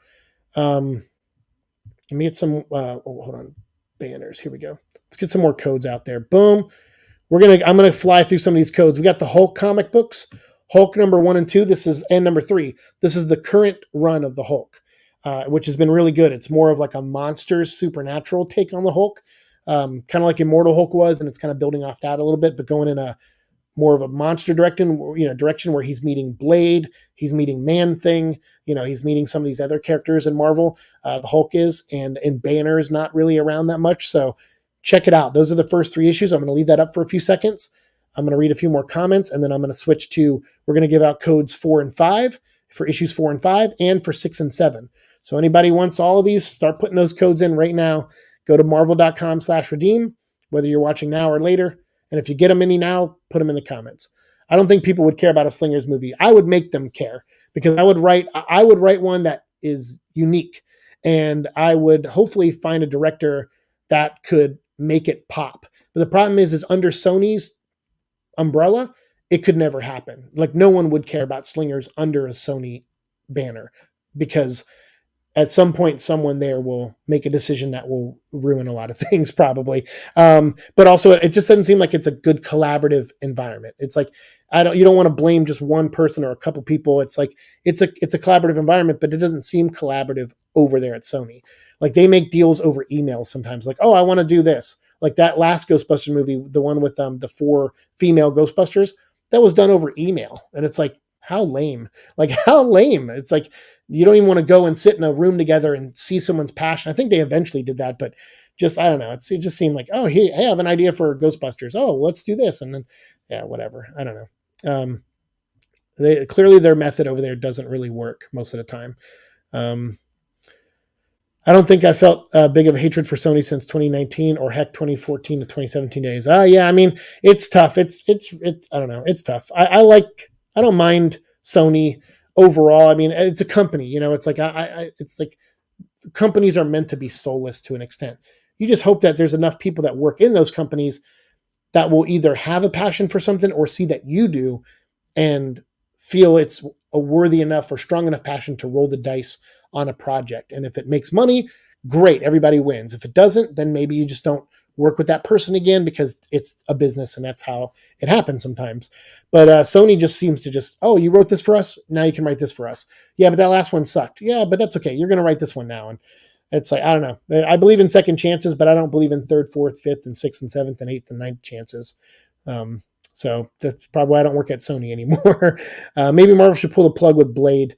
I mean, I think Blade should be a Disney Plus series, and I would get the people who made Moon Knight or even the guy who made Werewolf by Night and get him to make Blade. And even if that means, I like Mahershala Ali, I think he's a great actor, but if that means they have to recast because he doesn't want to do a Disney Plus show, I would do it because it's like, just, at this point, I want to see more supernatural Marvel stuff. And so I want to see a Blade movie. I want to see another Moon Knight season or a Moon Knight movie. And then I want to see another thing with Werewolf by Night with Elsa Bloodstone. And then I want a Midnight Suns movie. And you can put Doctor Strange in there if you want. Like, whatever. I want to see that stuff. That's, to me, that's what I'm looking forward to. Like, I love that they're going to do Fantastic Four now, and I think the cast looks great, but and they'll probably, I think this is them bringing in mutants, and then I don't know. I just don't see them doing another like phase 7 through 9 of Marvel unless these start picking up. So, and if Deadpool's a big success, that might mean they might lean into the mutant stuff more after Secret Wars. But to me, like, Captain Marvel, which I watched that movie, The Marvels, I wasn't offended by that movie. I saw a lot of people just, it sucks, it blah, blah, blah, hate it or whatever. I was like, wow, maybe because I was thinking of all those comments, I went in with very low expectations, and I think that benefited. I watched the movie and was like, okay, I liked it more than the first Captain Marvel. I'll say that. I didn't love the movie, but I was like, all right, it's cute, I guess. The girl who plays Miss Marvel is very likable. She reminds me of Peter Parker. So I kind of like that about the movie. Oh, hang on. Let me get rid of that. Here's the codes again for Hulk. Let me go back and put 4 and 5 up. I'll leave that up for a second, and then we'll go back to 4 and 5. Let me read some more comments. She's freaking fantastic. And oh, wait, I have to sleep soon. It's getting 5 a.m. here. All right, Georgie, you have a go, man. Thanks for coming on here. I appreciate it, man. I don't ask why. I just had to come here. I'm glad you did, man. You're amazing. So thanks for being here, man. Get some sleep. Have a good night, okay? She's freaking fantastic, in my opinion. Tons of fun. And seeing her, the daughter of Peter Parker, Mary Jane, which would be fantastic. Oh, you're talking about Mayday. Yeah, that's another missed opportunity. Mayday should have been maybe one of the girls in Madam Web, but yeah, it doesn't matter. That movie doesn't sound like it had a chance to be good anyway. Bring back the Blade TV show for early 2000s. Hey, Hell's Only. That's awesome. I have that, by the way. I own that, and we're going to do reviews of each episode coming up on the Seek at Night show. So Seek at Night is going to be all about Moon Knight, Blade, and Ghost Rider. And we're going to start with Blade. We're going to talk about the movies, the 3 movies, and then we're going to talk about the TV show, and we're going to review each episode. And then we're going to talk about the anime, and we're going to review each episode of the anime too. So here, more digital codes. Go to marvel.com/redeem. Here's the Hulk number 4 and 5. First person to put those codes in gets those comics. But thank you, Hell's Only. Secret Wars will reboot everything. Yeah, that's probably true. And maybe it's time for a reboot. I don't know. I like when things end, though. I want things to have a good ending. That's why, like, Into the Depths is here. What's up, dude? How's it going? It was the best Marvel projects. I liked Werewolf by Night so much. I own the art book of Werewolf by Night, and it's a great art book. And yeah, I would love Midnight Suns too, for sure. But Into the Depths, we were talking about Nolan's Batman movies. And although I'm very critical of the third one, there's things about that movie I do not like. There's some plot problems big time with that movie, things that just don't make sense. It has that level of like Venom where I don't know if you know the 6 months meme with Venom, but there's kind of like that with Bane's plan in the Dark Knight Rises, where he's just like letting these cops live underground for months and feeding them. It's just like, what's the point? Like, I mean, I know he's trying to build false hope or whatever, but it seems so elaborate for no reason and with so many ways for it to backfire. And so you're just like, well, he can't be that smart then. I guess pride is his downfall. Maybe that's what they were going for. But I have problems with the movie. But what I loved about it was that Bruce Wayne got a happy ending. And I don't mean just like a happy ending, if you know what I mean. But I mean, like, he he leaves with Catwoman, and Gotham still has a protector, someone he trusts, someone who shares his pain, and he can live a normal life because his Alfred, that's what he wanted for Bruce. He didn't want Bruce to kill himself being Batman, and he wanted him to have a happy ending, like a life somewhere outside of it. And even though it doesn't make sense because anyone would recognize Bruce Wayne anywhere, even after he faked his death and said and revealed he was Batman, he would be even more famous than he already was. So him just sitting in a coffee shop with Catwoman made no sense. But still, I look a little bit past that and just think, wow, he got a happy end. There's a Batman on one Earth that got out, and I don't know, maybe I'm looking at it from the Wayne's point of view, but I would want that for my son, and so that's kind of why I like, and it has an ending, whether you like the ending or not. It's a movie universe Batman with an ending, and I think Matt Reeves is probably going to do that too at some point, and I'm on board. I like Matt Reeves Batman too. Marvel's was best. I mean, yeah, it's a meh movie. I didn't love it. I just was like, it got so much hate that I was like, man, people really hate this movie. But then I realized, well, no one really saw the movie, so most of that hate was just people refusing to see it. But when I saw it, I was like, yeah, okay, there's a couple cute moments in here, but I didn't love it. I just didn't hate it. Like, I thought it was better than the first Captain Marvel. The girl who played Miss Marvel is amazing. Yeah, I agree. I think she made the movie for me. She definitely made the movie for me. Let me switch over to Hulk 6 and 7. More codes for you guys. Andrew, what's up, dude? Welcome. Indeed, Batman had a happy ending, which I approve. If he had an ending, it would be fine, but if it means being a happy ending with MCU, I'll be happy with that too.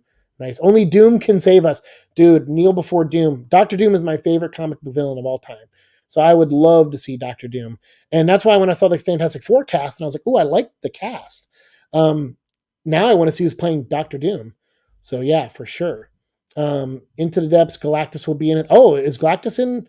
That's cool. Are they doing that story first? That'd be interesting to see that. They're going to go right to Galactus, huh? Pretty neat. Currently watching Madam Web, and I can confidently say I didn't go to the theaters. Okay, fair enough. Well, I don't. I as much as I don't like to give companies my money, I never do that.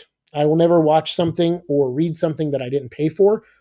I believe in speaking with my money, and if something doesn't interest me like Madam Web doesn't, I will wait till it comes to a streaming service that I'm already paying for. I will not let's say it comes to Netflix. I currently don't have Netflix. Right now I just have Disney Plus and Paramount, so we can watch Halo. But I won't buy Netflix to watch Madam Web. But if I 6 months down the line after Madam Web's on there, if I get Netflix to watch another show, the guy who makes A Haunting on Hill House, I like a lot of his stuff, or Midnight Mass and things like that. So if I see he has a new show or they have a new show out, those creators, I'll get Netflix for that and then go, okay, well, I bought it for this reason. I'll watch Madam Web because it's here, but I won't pay to watch it.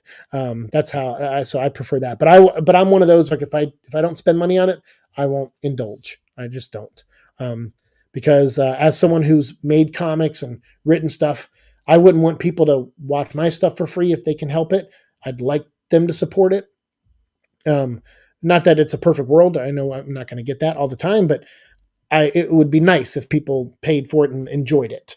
And if they're not going to enjoy it, then I'd say just watch it down the line. But that's just my personal opinion. I don't. If someone does the opposite, and I know some people live in certain countries, they don't have access to these movies, and that I was ignorant on before, and someone educated me. And I needed the education where they're like, dude, I live in this country. We don't have Comixology. We don't have this. The only way for me to read comics is if I go on to a website and read them for free. And I'm like, God, that sucks that is your only option. It really sucks. But in that case, I get it. At the end of the day, too, you do want people to at least read your stuff. So sometimes when I release a book or something on Amazon, if someone's like, hey, I can't buy it, I'm like, dude, I'll just send you a PDF. You don't have to pay for it. If you don't want to, I'll just send you a PDF. As long as you're okay with reading it in English, it's all in English, but you could probably retranslate the PDF if you need to. So, yeah, I try, but good night, everyone. Congrats on 3K. Thank you, George. I appreciate it. Night, everyone. Tevia, good night, dude. Yeah, only Doom can save us, and I look forward to him saving me. I will side with Doom for sure. Hey, Andrew, good to see you, man. I used to like Batman Begins a lot less years ago, but I ended up liking it a bit more each time I watch it. I don't think I'll ever warm up to Rises, though. It had some decent moments. It has a few decent moments, and I totally get it. I tell people all the time, it's definitely the worst of the three movies, but I just like that Batman has an ending. I just, whether it was a death ending or a happy ending, they gave him an ending, so I don't ever have to think about that universe again. Because that's one of the things that these studios leech off of now is they never got to end the Michael Keaton universe. They never got to end, Christopher Reeve universe. So like, we can bring it all back, and it's so soulless and crappy. But it can be done well. Case in point, No Way Home. I think they did a really good job of taking something that I saw as a cynical cash grab move and actually put heart to it. And it made sense that those Peter Parkers came into Tom Holland's Peter Parker world during the time he did when he lost Aunt May, at a time where he needed to learn about power and responsibility. I was like, okay, great. Like, really well done. Honestly, well done, I felt. But trying to replicate that with Flash movie, which bombed, and like they just, that was a soulless approach. That's the version I thought No Way Home was going to be, but No Way Home proved me wrong. I shrug at the ending of Dark Knight because celebrity look-alike. Yeah, I get that too. I think Dark Knight Returns was the best ending if he did end up with a family. Dark Knight Returns, the comic book, he did end up with a family. That's true. Yeah, he did, because he fakes his death, even though Superman finds out. But you're right. That is a good ending. And he has the Bat family. Although they do continue that story. So technically it keeps going on from there. And Bruce does almost die in the second one. And then he, in the third one, he becomes young again. So yeah, really weird. All right, more codes. Moon Knight, City of the Dead, number 1 and number 3. Go to marvel.com/redeem and put in those codes. First person to put in those codes gets those issues. There's issues 1 there and 3. And don't worry, if you don't get either of these, the very next codes I'm going to give you are another copy of Moon Knight 1 and 3 of City of the Dead. So go to marvel.com/redeem and enter those codes. I'll leave them up there for a second while I read more. Mike Flanagan, that's his name. Thank you. Mike Flanagan made Hill House. Love his stuff. He works at Amazon now, supposedly on a Stephen King Dark Tower series. I'm going to watch every episode. I will get Amazon Prime just to watch the Dark Tower series, if Mike Flanagan's doing it. I also heard Mike Flanagan is in possible talks to do something with Alan Wake. Was it Alan Wake or Silent Hill? I think it was Alan Wake. And I'm all for that. I'm all for an Alan Wake interpretation done by Mike Flanagan. That would be amazing.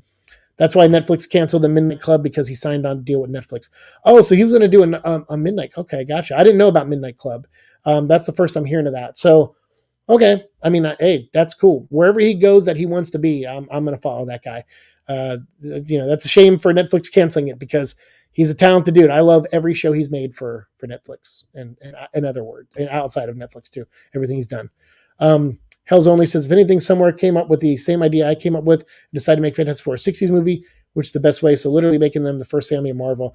I mean, yeah, but they mentioned that in Doctor Strange, because when Doctor Strange goes to the alternate universe, he's like, wait, Reed Richards. And he goes, wait a minute. He goes, the Reed Richards, the ones who disappeared in the 60s. So that was our Doctor Strange talking about his Fantastic Four. So I guess on that alternate world, they either didn't disappear in the 60s or they reappeared when the Avengers still existed. Whereas these guys are going to awaken after the Avengers, and possibly be tied into the quantum realm or something. So we'll see how they do it. But I think they mentioned that in Doctor Strange, that plot, the 60s thing too. So yeah, great minds think alike, Kels. Nice. Mike Flanagan is very talented. He did a great job on Dr. Sleep and Oculus, which, yeah, exactly. Like, his stuff is great. He's a very smart film director. He's got a vision.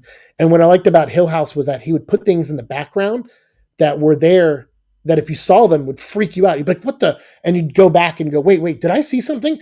And there would be a shot of 2 people like sitting in front of a fireplace, and the camera's like inside the fireplace, like shooting out at them. And then you just see someone like peeking around the corner, or you see a hand like on the wall, like around the corner, and you could miss it. You could totally miss it. You have to go through that show frame by frame to see all the little ghosts that they put in the background. And it's genius, because none of them are used for cheap jump scares. They're just there. And if you see them, you get freaked out. If you don't, it doesn't affect the show at all. It's you keep watching. So yeah, a smart guy, a very good eye as a director. I'm hoping that does happen. Tevia says, yeah, they are done milking the 80s, so moving on to the 90s for stuff to milk. I guess sad face. I mean, I guess yeah, true, but they're starting to move away from 90s stuff too now because, like I said, Madam Web I think was originally set in the 90s and they changed it to early 2000s. So yeah, the Flash movie was a train wreck for sure. Didn't help that the Flash movie is all controversy over the Flash actors. I mean, yeah, that definitely didn't help either, for sure. But it also, that aside, was not a good movie. Like if I was trying to separate that information, I still thought the movie was a mess. I did not like that movie. Ignore Dark Strikes Again, which is bad. Oh yeah, Dark Knight Strikes Again, yeah, for sure. But I like Dark Knight 3, the Master Race. I kind of like that one a little bit. It wasn't great, but I certainly liked it more than Dark Knight Strikes Again. But yeah, I wish Dark Knight Returns, that it can be a standalone one thing. They didn't need to keep building a world off of that. I do have my idea that Doom could fit in as well. He's working with the Americans because of the Cold War. Oh, that's a cool idea. Interesting. I can see that being the case. I think Arnim Zola did that, right? Like after World War II, that he got pulled in to work for the American government during, future wars like Vietnam and stuff like that. So, and Cold War, I think too. So that's interesting, though. That's cool. Wait, what, a Dark Tower series? That apparently Mike Flanagan. Yeah, he did Doctor Sleep, Gerald's Game, great movie also. Very nerve wracking, that movie. Life of Chuck, Dark Tower. He does a ton of Stephen King stuff. Yeah, that's great. I'm glad to see that he's going to do more of that. That's probably why he likes Alan Wake. Alan Wake takes a lot of cues from Stephen King. All right, another 2 codes. So those were the Moon Knight, City of the Dead, number 1 and 3. And then boom, 2 new codes for Moon Knight, City of the Dead, 1 and 3. So first person to put those codes in, and we are nearing the end of the codes. After this, we have 5 codes left, and they're all separate codes. And we'll go through them really fast at the end. We're going to try to wrap this up in the next 15 to 20 minutes tops. So again, thank you all for being here. Thanks for hitting the like button. Thanks for being a subscriber, getting us past 3K. It's been amazing. Hopefully, I know I lately been doing a lot of unboxings, and Blue, we recorded footage of his. We're opening Moon Knight packs and boxes. I know some people are like, hey man, you're the Venom guy to me, and I really don't watch a lot of your other stuff. And I totally get that, and I respect that completely. But as a creator of content, I feel like I've just been running out of stuff to say about Venom. I kind of ran out of stuff to say around episode 600 or 700. I feel like a lot of times I repeat my thoughts, and I can almost feel like you can predict. If you read a Venom comic now, you can almost hear what I would say if you've watched enough of my reviews. You can almost guess what I'm going to say about the book because of how many times I've given my opinion. And so I feel like on a creative level, that doesn't give me a lot of room to grow. And I'll be honest, since I don't like a lot of the comics currently, and I'm kind of burnt out on a lot of stuff, and I'm not getting a lot of movie news, it's hard to it's harder to make the content. And Moon Knight is just something that really resonates with us. And I've been trying for almost a year and a half now to make a show with my friend about Moon Knight, where we talk about the comics, and it's a talk show, and it's 2 of us. It's 3 camera setup, highly produced. It looks really good. We shot some test footage finally, maybe 2 months ago, but I don't know when that stuff's going to come out. And I'm kind of, especially Blue, he's tired of waiting. He built all this. Blue, he made this whole wall when we moved in this apartment to be Moon Knight stuff because we were going to film that show here. And then we just never did. And so we were like, you know what? Well, if we're going to do this and we're going to commit to Moon Knight collecting, we want to make content about Moon Knight, but we really just like the TV show version. So we're doing the cards right now. Pretty soon we're going to do episode reviews, and we're going to get into Moon Knight stuff. So, and Blade, and we're going to talk about Blade leading up to the game. So the future of this channel will be Blade, Moon Knight, and Ghost Rider. And then occasionally we'll talk about X-Men, like X-Men 97, because that show's coming out soon. So on the Seek at Night show, we're going to have Blade, Moon Knight, and Ghost Rider are our 3 main topics, like Venom Vlog. And we'll talk about Blade movies and video game coming out, Ghost Rider comics, and Moon Knight TV show, and cards and merchandise. But then after that, then we'll get into some like Wolverine and X-Men stuff from time to time on that show. But once either episode 900 or 1,000, one of those is going to be the final episode of Venom Vlog. So, I appreciate the love and the support that those videos get, and it helped build this channel. But 6 years later, like Tom Hardy wanting to move on as an actor after the 3rd movie, I kind of want to move on as a content creator and talk about other things. So I hope you at least respect that. And if you don't like the stuff we make in the future, like that would break my heart, because I'm really trying to still keep the same level and passion with that stuff. So, but I appreciate you at least letting me explore that stuff and share a side of us that we haven't really shared since our diagnosis 2 years ago. And we've been more comfortable talking about it and, sharing that side of us. So it's just been, it's been for our mental health. It's making us feel like we are in a safe space. And that's what Venom Vlog did in the beginning. And we built that community off that. So we want to keep building a community, but just talk about different topics moving forward. So I hope you're still cool with that, and I hope that, that doesn't break your heart too much. Hopefully you still like some of these other characters we're going to get into. And that doesn't mean we'll never talk about Venom again. On Seek at Night, it may be one of those things where if we end Venom Vlog at 900 instead of 1,000, that on some of those episodes where I talk X-Men, we might squeeze Venom in between X-Men episodes too. You never know. So it's never a full goodbye. I don't believe in goodbyes. I'm Irish. So we don't really do goodbyes. I want to see this spring or summer time in Florida. Do you? Okay, awesome. I'm glad I found a way to keep going in spite of needing to change your setup due to health. I'm trying, it's tough some days, but I am trying to keep going forward. So I appreciate that comment. I really do. And MC Zola was folded under Operation Paperclip. Oh, that's right. Thank you. By the Germans. That's right. So Zola ended up being a waste of character. That's true too, a little bit. But I did like his appearance as the computer screen in Winter Soldier. But that's cool. But yeah, thank you for reminding me of that. Thank you. Into the Depths says, Alan Wake is the closest we'll ever get to Stephen King game. Currently playing the second one and liking it a lot. That game's amazing. I have to go back and finish the final draft version of it. I haven't done that yet, but I will.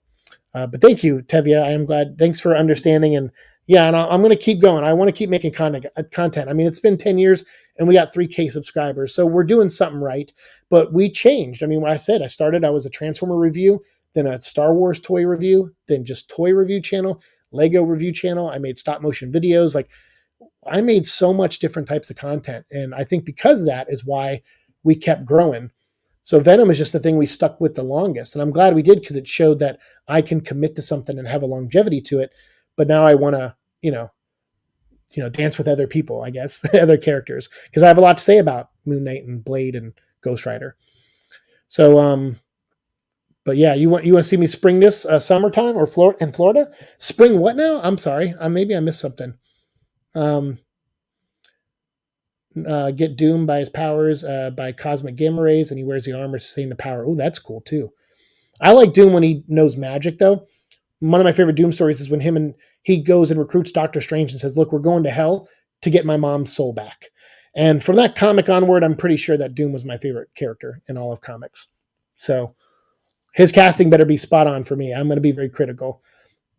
There's so much you can say about one character. A lot of people always tell me they want more Batman stuff, but I know I'll eventually hit a wall with that. That's the thing. That's why I did some Batman content and DC stuff, but Batman is like, he's kind of a hamster wheel character. What I like about Venom, though, he's not. Like Eddie Brock is very different today than he was years ago. Batman, you could argue is, but he's still the Dark Knight detective who's the best at everything, and has friends but keeps them at arm's length at times, and secretly plots the demise of the Justice League if they get turn evil. So he's predictable a lot, and he isn't a hamster wheel. I feel like he doesn't break out very often, and but Venom has a ton, and Moon Knight has. Moon Knight did not start off as a guy with DID or OSDD or multiple personalities or any. He didn't have any of that. He was like a James Bond guy. He just had different alter egos that he went by to do different things in life. So even he's evolved. So these characters I like more. Blade is a little bit of a hamster wheel character, but he wasn't always a daywalker either. He became a daywalker when Morbius bit him. And so that's more recent. That's only like a 20 to 30-year-old story. And that's right around the time, like a couple years, 5 or 6 years before the movies came out. So Blade has kind of changed too. So, and Ghost Rider, there's different hosts. So he changes all the time. So to me, these are characters that don't constantly live in a hamster wheel. And those characters, I feel like I can talk about a lot. But it's been, almost 900 episodes. I've hit a wall with Venom for sure. I definitely have. I feel like I did maybe 150 episodes ago. But there's still interesting things to talk about with him at times. But when you don't love the current comics and you don't really get into them, and you really started the channel or the show to talk about the movies and you don't get a ton of movie news, it's hard to keep it alive sometimes, So I think with this being the last movie, it's a good reason to wrap up the show because, they'll keep making Venom comics and they'll keep existing and that character will live on and on.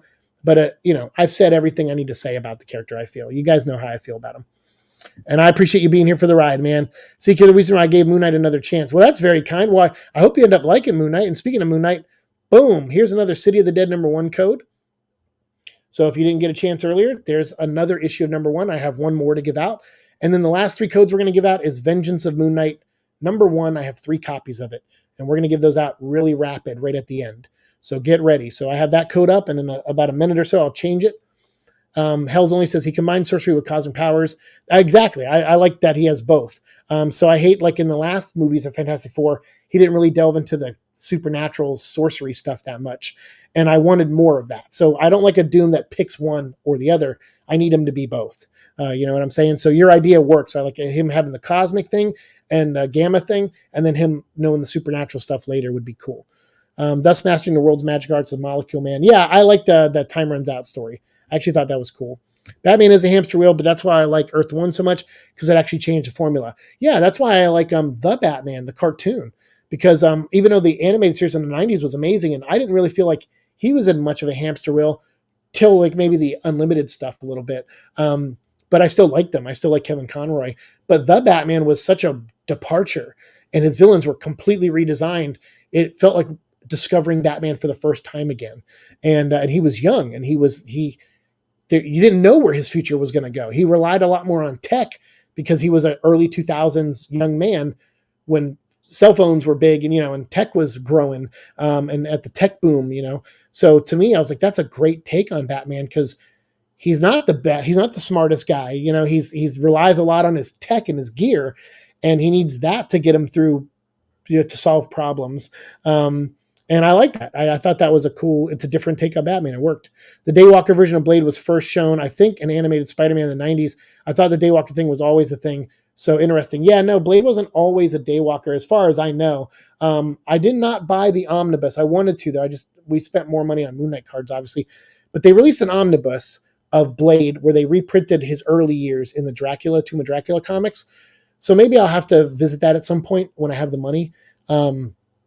And really know for sure, but it's to my knowledge, and it doesn't mean it's right, I thought when Morbius bit him in the early 90s is when he became the Daywalker, and that was like 2 years before the Spider-Man animated show started, which means Blade didn't show up until the 2nd or 3rd season of Spider-Man animated, so still making the comic the first time they did that. And then when they did the movie, they focused on him being a Daywalker and him being the key to eternity for vampires to become Daywalkers. So as far as I know, he wasn't always a Daywalker, but I am totally okay if someone tells me I'm wrong about that. But that's because a lot of my knowledge of Blade comes from the 90s Ghost Rider run and the Midnight Suns run, and then those Blade miniseries that they put out in the 90s leading up to the Spider-Man show and the Blade movie. So if there's stuff before that dove into him being a Daywalker, it didn't register in my brain that's what it was. So, and let me put up this other code. I'm gonna read some more comments. Boom, that's the last Moon Knight City of the Dead code. So whether you're watching now or watching later, put that code in. First person to put that code in gets that comic. After that, the code will not work anymore. So, but yeah, let's see. It's funny, I was reading one of the Moon Knight Epic collection of the stuff from the 80s, and the tonal whiplash from Stephen Grant issue to the Doug Moench issues is wild. I mean, yeah, Moon Knight's all over the place. We have Blue bought all 4 of the omnibuses that are currently out. So we have the original Moon Knight run in omnibus form. We have Moon Knight by the second volume. We have Moon Knight by David Finch. And we have Moon Knight, the Mark Spector Moon Knight from the 90s, Volume 1. And Volume 2 comes out in March. So that's most of Moon Knight's existence. And then we have the individual issues of Avengers, West Coast Avengers, where Moon Knight was on the team for like 12 issues or something. So, yeah, his history is not as deep as you would think it is for a guy who's next year will have been around for 50 years. Moon Knight's 50th anniversary is next year. Blade's 50th was 2023. And Marvel didn't really do jack shit to celebrate it. I think the movie was originally supposed to come out then, and it kept getting delayed and whatever. So So they announced the video game instead, but we're not going to get the video game probably till next year, most likely. So Moon Knight, though, his anniversary is next year. So I'm really hoping that Marvel is able to put something with Moon Knight in it out with Oscar Isaac next year for his 50th anniversary. I really hope. I've been hearing rumors that there might be a What If episode based on Moon Knight for the last season of What If in season 3, but I want to see a live action, continuation for the 50th anniversary. I hope anyway. I know it's asking a lot, but I would like to see that. But yes, the Moon Knight's all over the place. So if you read those books, I hope that the X-Men 97 be made will lead to a return of Spider-Man series. We'll see. If it's a hit, it will, most likely. Probably.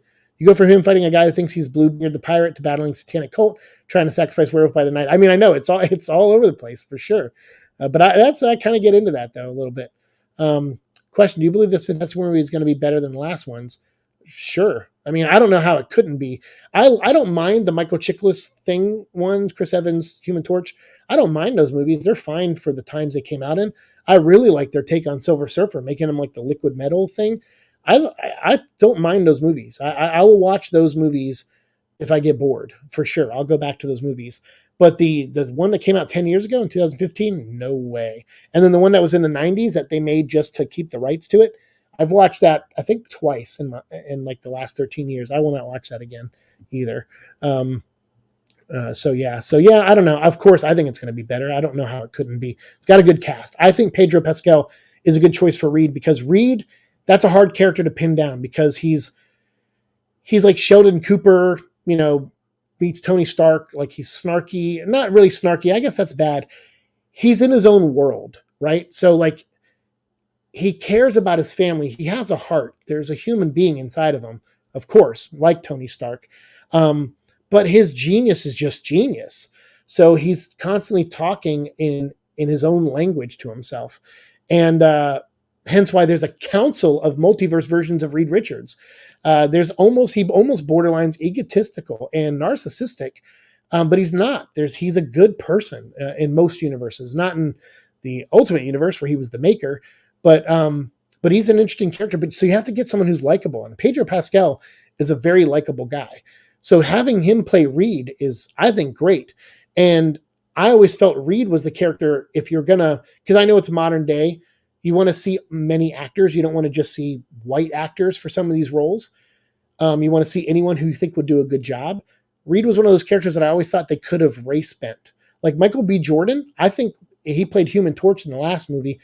I'm like, why couldn't he play Reed Richards? Like, why couldn't he be the super smart, stretchy guy? He's a good actor. I would have liked to seen him audition for Reed Richards. So I don't know. I think Reed is one of those characters you can play more with because as long as you get a likable person, that's what you need. So when he is being Reed and he's in his own world and it seems like he's neglecting his family or his friends, or it seems like he's not trying to solve, what happened to Ben Grimm. If you think he's putting it off to the side or something, he's really not. He's working on a science project and thinking about another one in his head while also planning a third and fourth project down the road. And Reed is like that. So you need someone likable so that when he does that, you don't hate his guts completely. And I think Pedro Pascal can play that really well. That's just my opinion, of course. Come out, Dracula, you giant nerd. I know, I love that line. I want to see, if they do a Midnight Suns movie and they have Dracula and Lilith as the villains, I would love Moon Knight to shout that line. Come out, Dracula, you giant nerd. I want my money. And random bullshit go.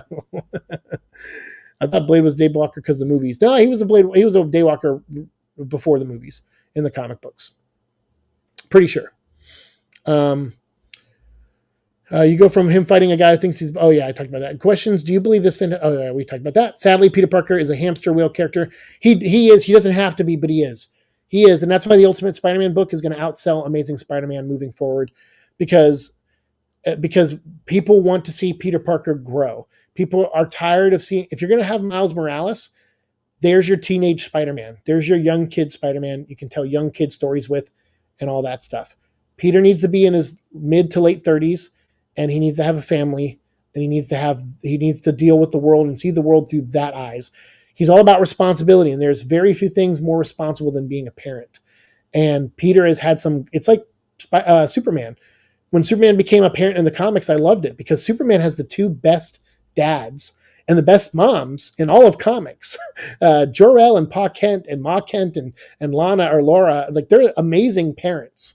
His Krypton parents gave everything so he could live, and his human parents taught him everything about being a good person.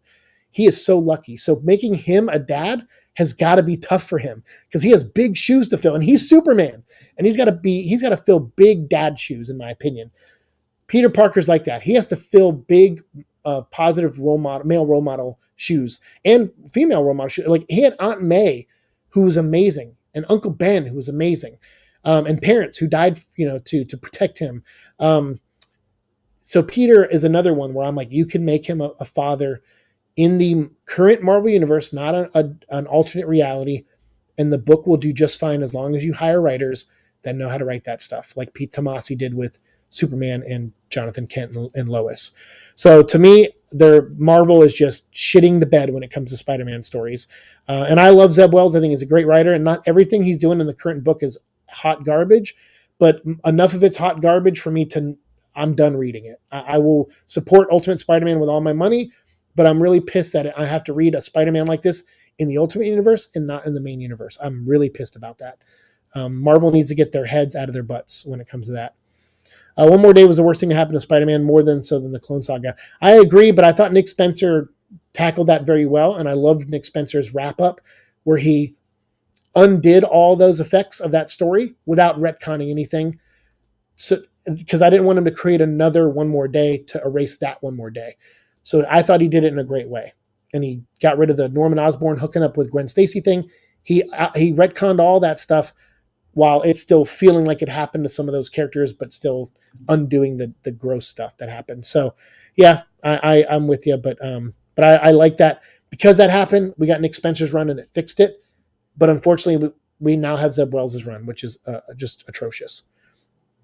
But no, yeah, Tevye. I mean, you can double check me on that about Blade, but I'm pretty sure he became a Daywalker when Morbius bit him. I'm pretty sure in the 90s, in the early 90s in the Midnight Suns comic. But again, if you tell me I'm wrong, I will believe you. Come out, Dracula, Giant Knight. I love that line. I always thought he was a Daywalker. Yeah, I don't think so. I don't think he was. You can double check that, though. I think he was always half human, half vampire, but I don't think he was always a Daywalker. But again, if you look it up, correct me if I'm wrong. Fantastic was just bad. It was. Reed is the ultimate flexible man, but he is mentally beyond inflexible. It's true. True Reed is a very hard character to nail down. He is, but if you get a likable person to play him, then you'll see past at least some of the flaws the character has. Yeah, Ultimate Reed is a monster for sure. That's a fight between him and Plastic Man. Plastic Man would win. I love that Plastic Man when in Suicide Squad and New 52, when he went into somebody's mouth and he hid inside them when they were in jail and then crawled out. And when he crawled out, he killed them because he had to pass all their major organs. Yeah, that was kind of awesome. Michael B. Jordan is an amazing actor. I thought he was great. I love the Creed movies, and I love him as Killmonger also. The Maker would be great. I would love to see the Maker in the Marvel Universe. That'd be cool. Fantastic tried Ultimate Fantastic Four. Yeah, that was a big mistake on their part. And they didn't even do Annihilus, which is terrible. Gary Oldman as Dracula in MCU. Well, he's a great Dracula in general. He played him before, so that's a good casting, actually. Kingdom of Spiders. Remember my idea? Oh, yeah. Kingdom of Spiders. Yeah. That was you. You told me that a while ago. Oh, yeah. Okay. I'm gonna bounce, continue watching Madam Web. Congrats again. Oh man, I'm getting pushed aside for Madam Web. Hey, but I will, man. Thank you. And I shout you out an email for something new I'm working on. Oh, I'll go check the emails. I'm sorry. Yeah, I'm sorry. I've been behind on my Parasite podcast stuff lately, so I will go check the email tonight for you. I promise. Do you believe ASM Comics will get canceled at this point? Give the fact Ultimate is outselling the main books. I don't know. I don't know. Hopefully what they'll do is they'll end Zeb Wells' run at some point and then just hire the team that's doing Ultimate Spider-Man and have them write Amazing Spider-Man. And then, I don't know. Who cares what happened? I don't care about the Ultimate Universe. It doesn't have to come back. We don't need it. So I would rather those stories be told in the Peter Parker one, at least told in the Marvel Universe. Peter being a hero that bounces the family and work and such, that helps because he's always down to earth. Exactly. He's a down to earth relatable hero. And a lot of people that read comics now are dads too.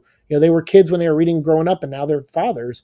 I think they're missing out big time. Lois and Superman show, that was genuinely, I like the Lois and Superman show, and the final season's coming out this fall, I think, so I'm excited to watch it. Same, I love Superman Rebirth, especially with Clark being married to Lois. I agree. I think it's great stuff. I think it's the smartest thing DC's done with the character in a long time. Marvel just needs to stop doing garbage stories with Spider-Man. Agreed. Yeah, but not really, because the whole thing with Mephisto has been directly confronted by Spider-Man. I mean, that's true too. I mean, but I get it with your Kingdom of Spiders, though. But that's true. We also had Spider-Man Beyond stories, which ruined everything Ben Reilly. I know. Don't get me started on Ben Reilly. That's a whole nother stream. Apparently, you're right about Morbius biting him with Blade. Okay. Yeah, I thought so. Because, like I said, I only know really, most of my knowledge of Blade comes from the 90s.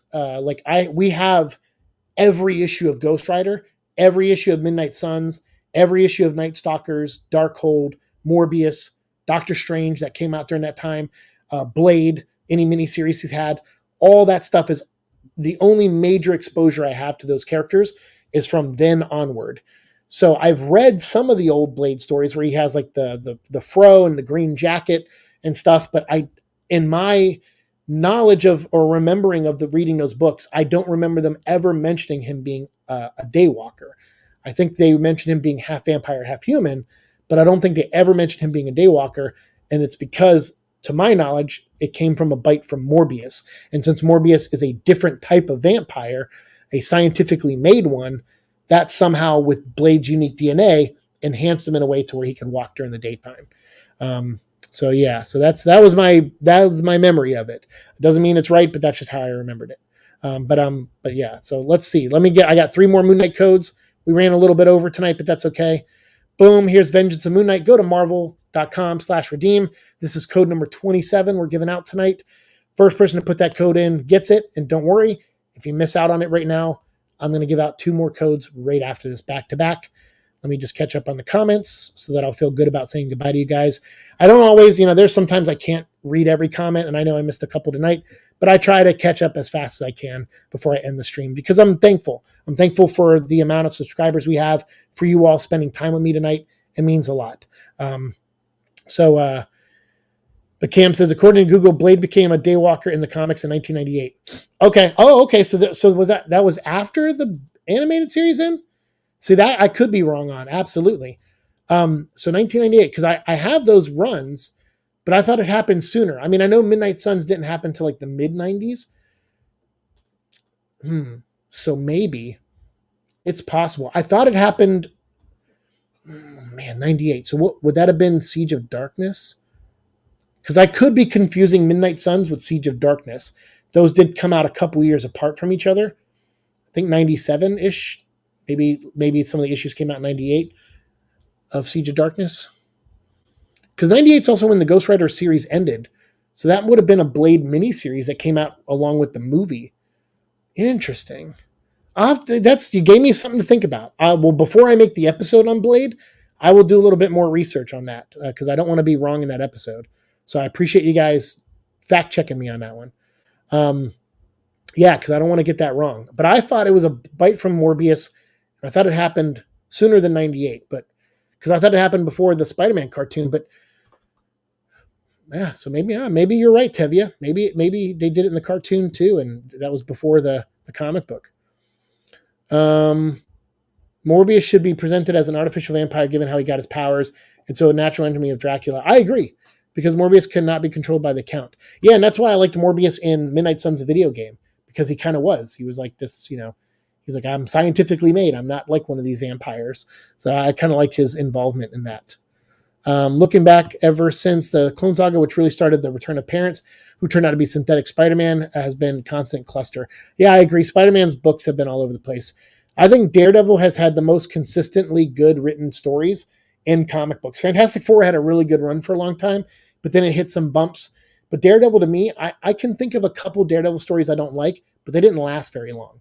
But there's been a lot of really good runs on Daredevil. So to me, he's one of my characters in Marvel that is consistently written really, really well, in my personal opinion. But I also like Matt Murdock. I'm a big fan of that character. I root for that guy. I legitimately root for Matt Murdock.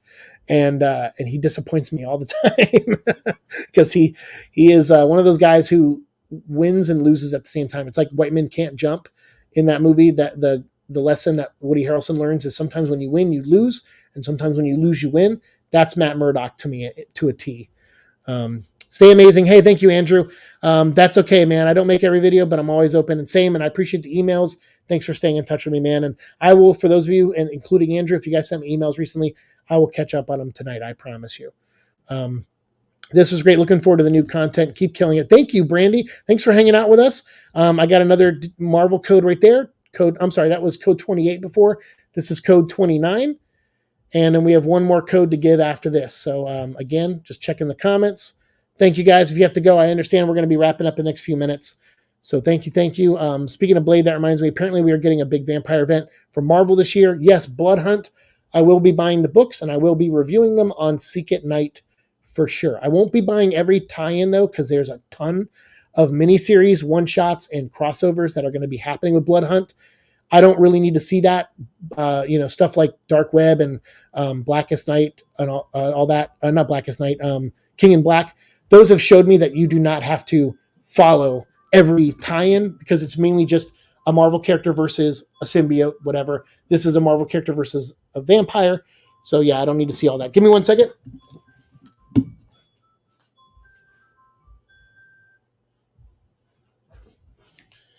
Awesome. Sorry. My alarm was going off for some reason. Maybe Blue or someone set that alarm for something. So maybe time to wrap up. Maybe one of them has plans to do something tonight. So I'll try to wrap this up. I'll do those emails, and then if one of them has to take over, I get it. In case you're unaware, Marvel Legend will be coming out with Danny Ketch Ghost Rider with a bike from the 90s comic. Well, I am unaware of that, and when it comes out, I will buy it, and I will do a review of it because I still collect Ghost Rider stuff. I'm selective, but I still do, and Moon Knight stuff and Blade stuff.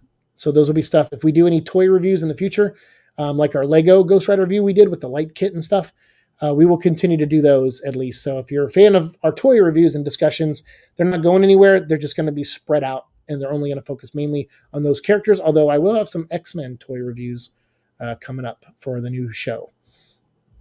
So yes.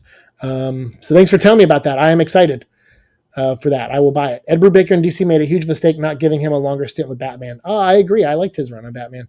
I also liked his Gotham Central book. It's entirely possible the Daywalker thing originated in the animated series. I mean, Spider-Man, the animated series, originally the Spider-Verse concept too, right? I mean, yeah, there's a lot of great things came from the Spider-Man 90s cartoon. I don't know. I don't even know if I remember Blade being a Daywalker in the cartoon, but I guess he was. So yeah, I mean, it's possible. I mean, of course it's possible. I'm just telling you, my knowledge base of it was that I thought he got bit by Morbius in the comics and became a Daywalker, and I thought that happened earlier than I guess it did. I guess you're telling me it happened in 1998, and for some reason I thought that happened during the Ghost Rider run when the Night Stalkers book was out and stuff. But I guess it didn't. So, like I said, I'll do more research on that before I make my Blade episode for sure, because I don't want to get that wrong. So yeah, you mean the finale where the other Spider-Man fought against Spider Carnage, which is still my favorite. I love that they put Spider Carnage as the main villain of the Spider-Man animated universe. That was so cool. All right, we got one more code left. Boom, The Last Vengeance of Moon Knight #1. If you haven't read that book, it's amazing. The whole thing they do with Ben Grimm from the Fantastic Four showing up and sitting Shiva and while they're mourning the loss of Moon Knight, who passed away or died allegedly. We'll find out soon. In the issue 30 of Moon Knight. So the new #1 introduces a new person in the Moon Knight costume, and so far it doesn't seem like they are Mark Spector. But hey, in causes of great stress, I'm fully aware that it's possible for an alter to emerge, maybe an alter that's always been there that you never knew about. So there's a chance that maybe this new Moon Knight is just a fourth identity of Mark Spector's, and that could be interesting too. And maybe the other three are dormant somewhere in the brain while this one is taking full control. Or it could just be a completely different person. And according to Jed McKay, we won't have to wait long to find out. He said in an interview recently that he's going to discuss who the new Moon Knight is very soon. So cool. So yeah, so that's the last code. So if you want to pick up that free copy of Vengeance of Moon Knight, go to marvel.com/redeem and enter that code. First person to put that code in gets it. If you didn't get the previous two, here's your third and final chance to get a copy of Vengeance of Moon Knight. So type quickly. And that is it. We have covered everything. We had pop-up visuals from, Madam Web and Deadpool. And we had Joe Manganiello as Agent Venom. And yeah, even Pyro. We saw Pyro in the trailer for Moon Knight, for Deadpool. Here's a cool comic book image that I saw. This is from one of the Wolverine covers from when he fought Deadpool from, I think, the mid or late 2000s. And then this great shot from the end of the trailer where Wolverine pops up with the claws. So we had a lot of fun tonight. I'm glad I got to do something like this with pop-ups and visuals, and I'm glad I paid the $20 to StreamYards to upgrade so I could make this look a little bit better than just a blank background and stuff. So to me, it was worth it. And while we have this for 1 month, I'll try to do at least one, if not two more live streams before this $20 expires. So we'll try to do another live stream or two in a week or two. So I'll let you guys know. Keep an eye out on the community tab. But 30 digital codes as my way of saying thanks to anyone who's here now or watches later. Thank you for being here, for hanging out with me tonight. When we first started this, no one was in here for the first 4 minutes. So I got really nervous that I was going to be talking to myself on the celebration of the 3000. So I really appreciate you guys coming in and taking pity on me and saving me, but also having a great conversation with me. I love conversing with you guys, and I will try to do this more. It's hard planning stuff now with alters and switching and stuff. And, I'm careful with stuff now. And so, and also I have less time to do stuff now. I share my life now with other identities that, we try to make a balance of things. So it's a lot. So when I get behind on videos and everything, I apologize. I know some days I say, hey, I'm going to post something tomorrow. And then I may not see tomorrow. Or if I do, I have an hour or two at the most. And it's not enough time for me to get the video to render completely, even after I edited it. And then I don't get a chance to front again for another day or two to where I can actually sit down at a computer and post it. And it's hard. So I'm trying to get better at not saying, hey, I have a video for you tomorrow. I'm going to try really hard not to do that until I know for sure I can post something. So I'm working on it, I promise.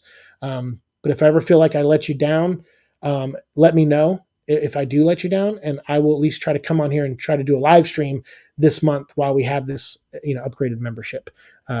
Because that I can do really quickly. So you're awesome too, Hells Only. I appreciate it, man. And thank you, Tevia and Thomas. Hey, what's up? Animated Blade episode was on the movie script. That's why Whistler is there. The Animated Blade episode was based on the movie script. The Animated Blade episode, let's look this up. Because I want to know when the Blade episode aired. Blade episode of Spider-Man air date.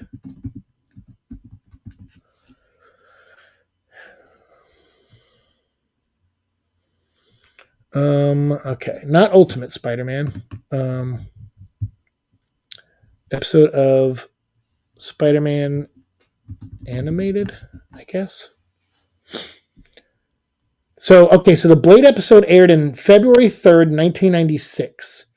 All right, written by John Semper, great writer. And then, let's see, Blade becomes Daywalker in comics.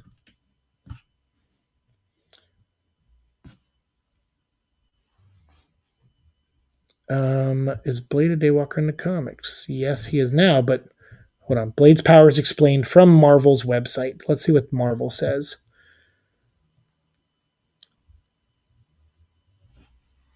So Morbius, the Living Vampire, bit Blade in Peter Parker Spider-Man number 8 by Howard Mackie and John Romita Jr. Since his debut in Tomb of Dracula, created by Marv Wolfman and Gene Colan, Blade has been resistant to vampire bites. He also ages slowly and has a sixth sense to detect presence of magic or supernatural power. In addition to those abilities, he's mastered martial arts skills and his endless arsenal of anti-vampire weapons.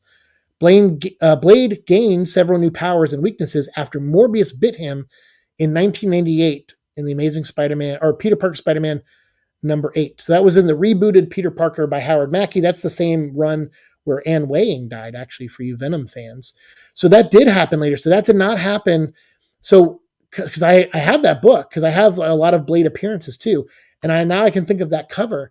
But for some reason, I don't know why I thought the bite happened sooner. Maybe I just separate the image inside the book from the cover image. And I thought maybe that happened during a Midnight Suns crossover or a Siege of Darkness crossover.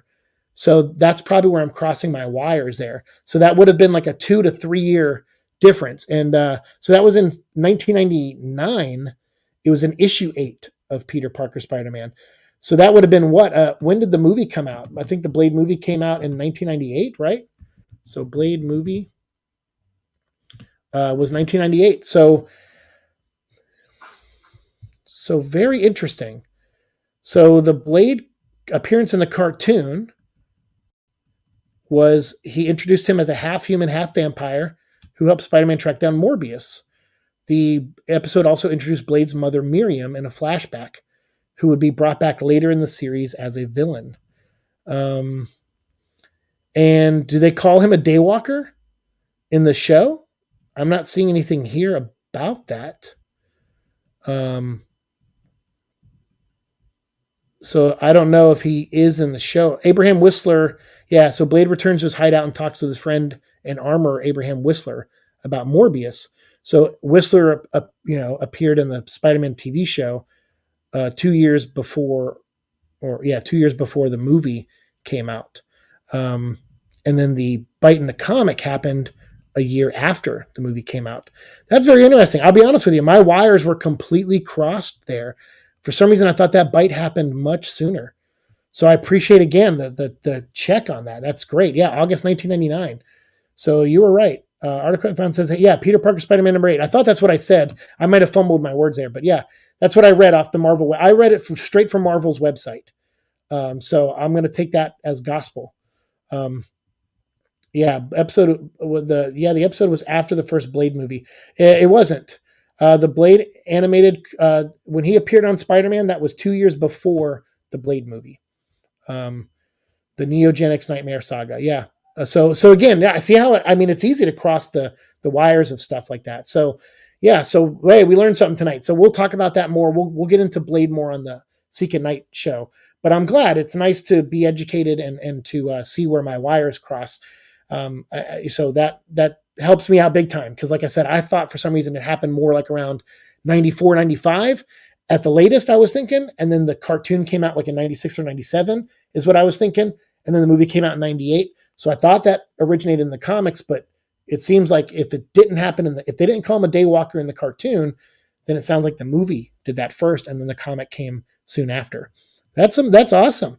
So another thing the movie gave us, to me, the definitive Blade is the movie. And that's where the idea for Venom Vlog kind of came from originally, was that I like Tom Hardy and I like Wesley Snipes as Blade. I like Tom Hardy as Eddie Brock in Venom. And it works for me, just their take on it. There's stuff in the movies that I'm critical of, but them as the character works for me. And same with Oscar Isaac as Moon Knight. He did such a great job as Mark and Steven and Jake and Moon Knight, Mr. Knight and everything. Like, I love that so much on the show. So we gravitate towards that. And so there are times where the movie versions or the TV show versions, we like more than the comics because they're very definitive. They take all the best stuff from the comics and add some new stuff and make it their own. And I like that. I like that a lot. So I'm a big fan of interpretation. That's why when people are like, oh, you just want things to be the same. I'm like, I don't. I don't like when characters are on hamster wheels. But there are some things I like being familiar. There are some things about characters that are ingrained in them that you kind of have to represent in some way.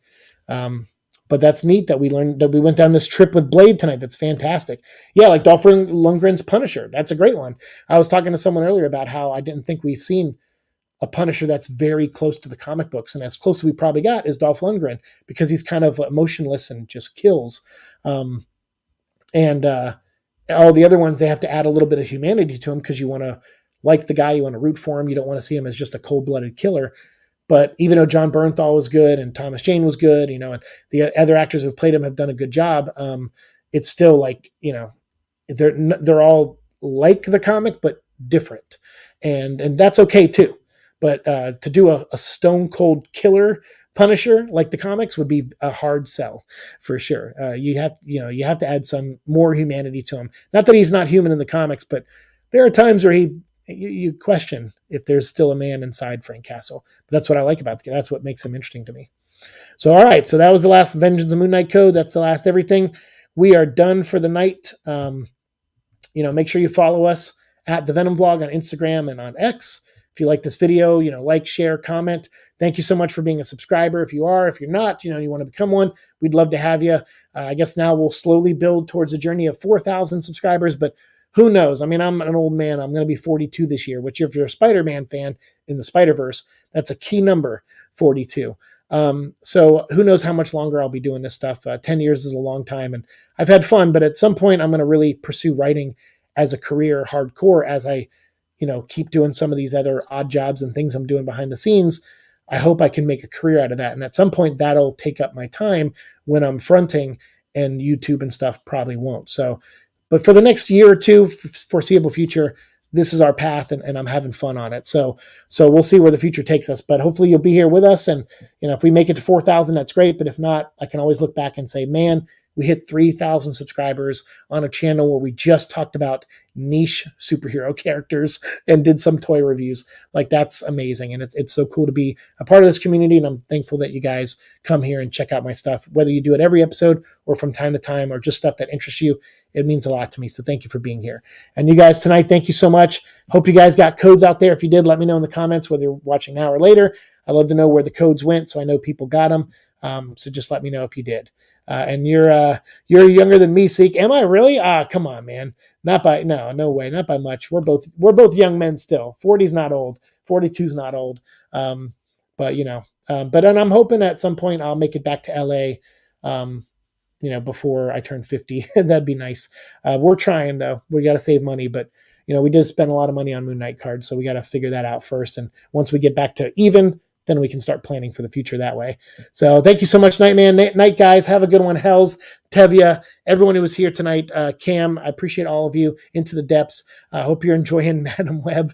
Let me know. Look forward if you make a review or not on it, or just put your thoughts online. But you guys, thank you all so much. Thanks for subscribing and being here. I'll see you in the future. Peace. And hold on, I'll throw the peace sign here in a second. There we go. See you in the future. Peace. And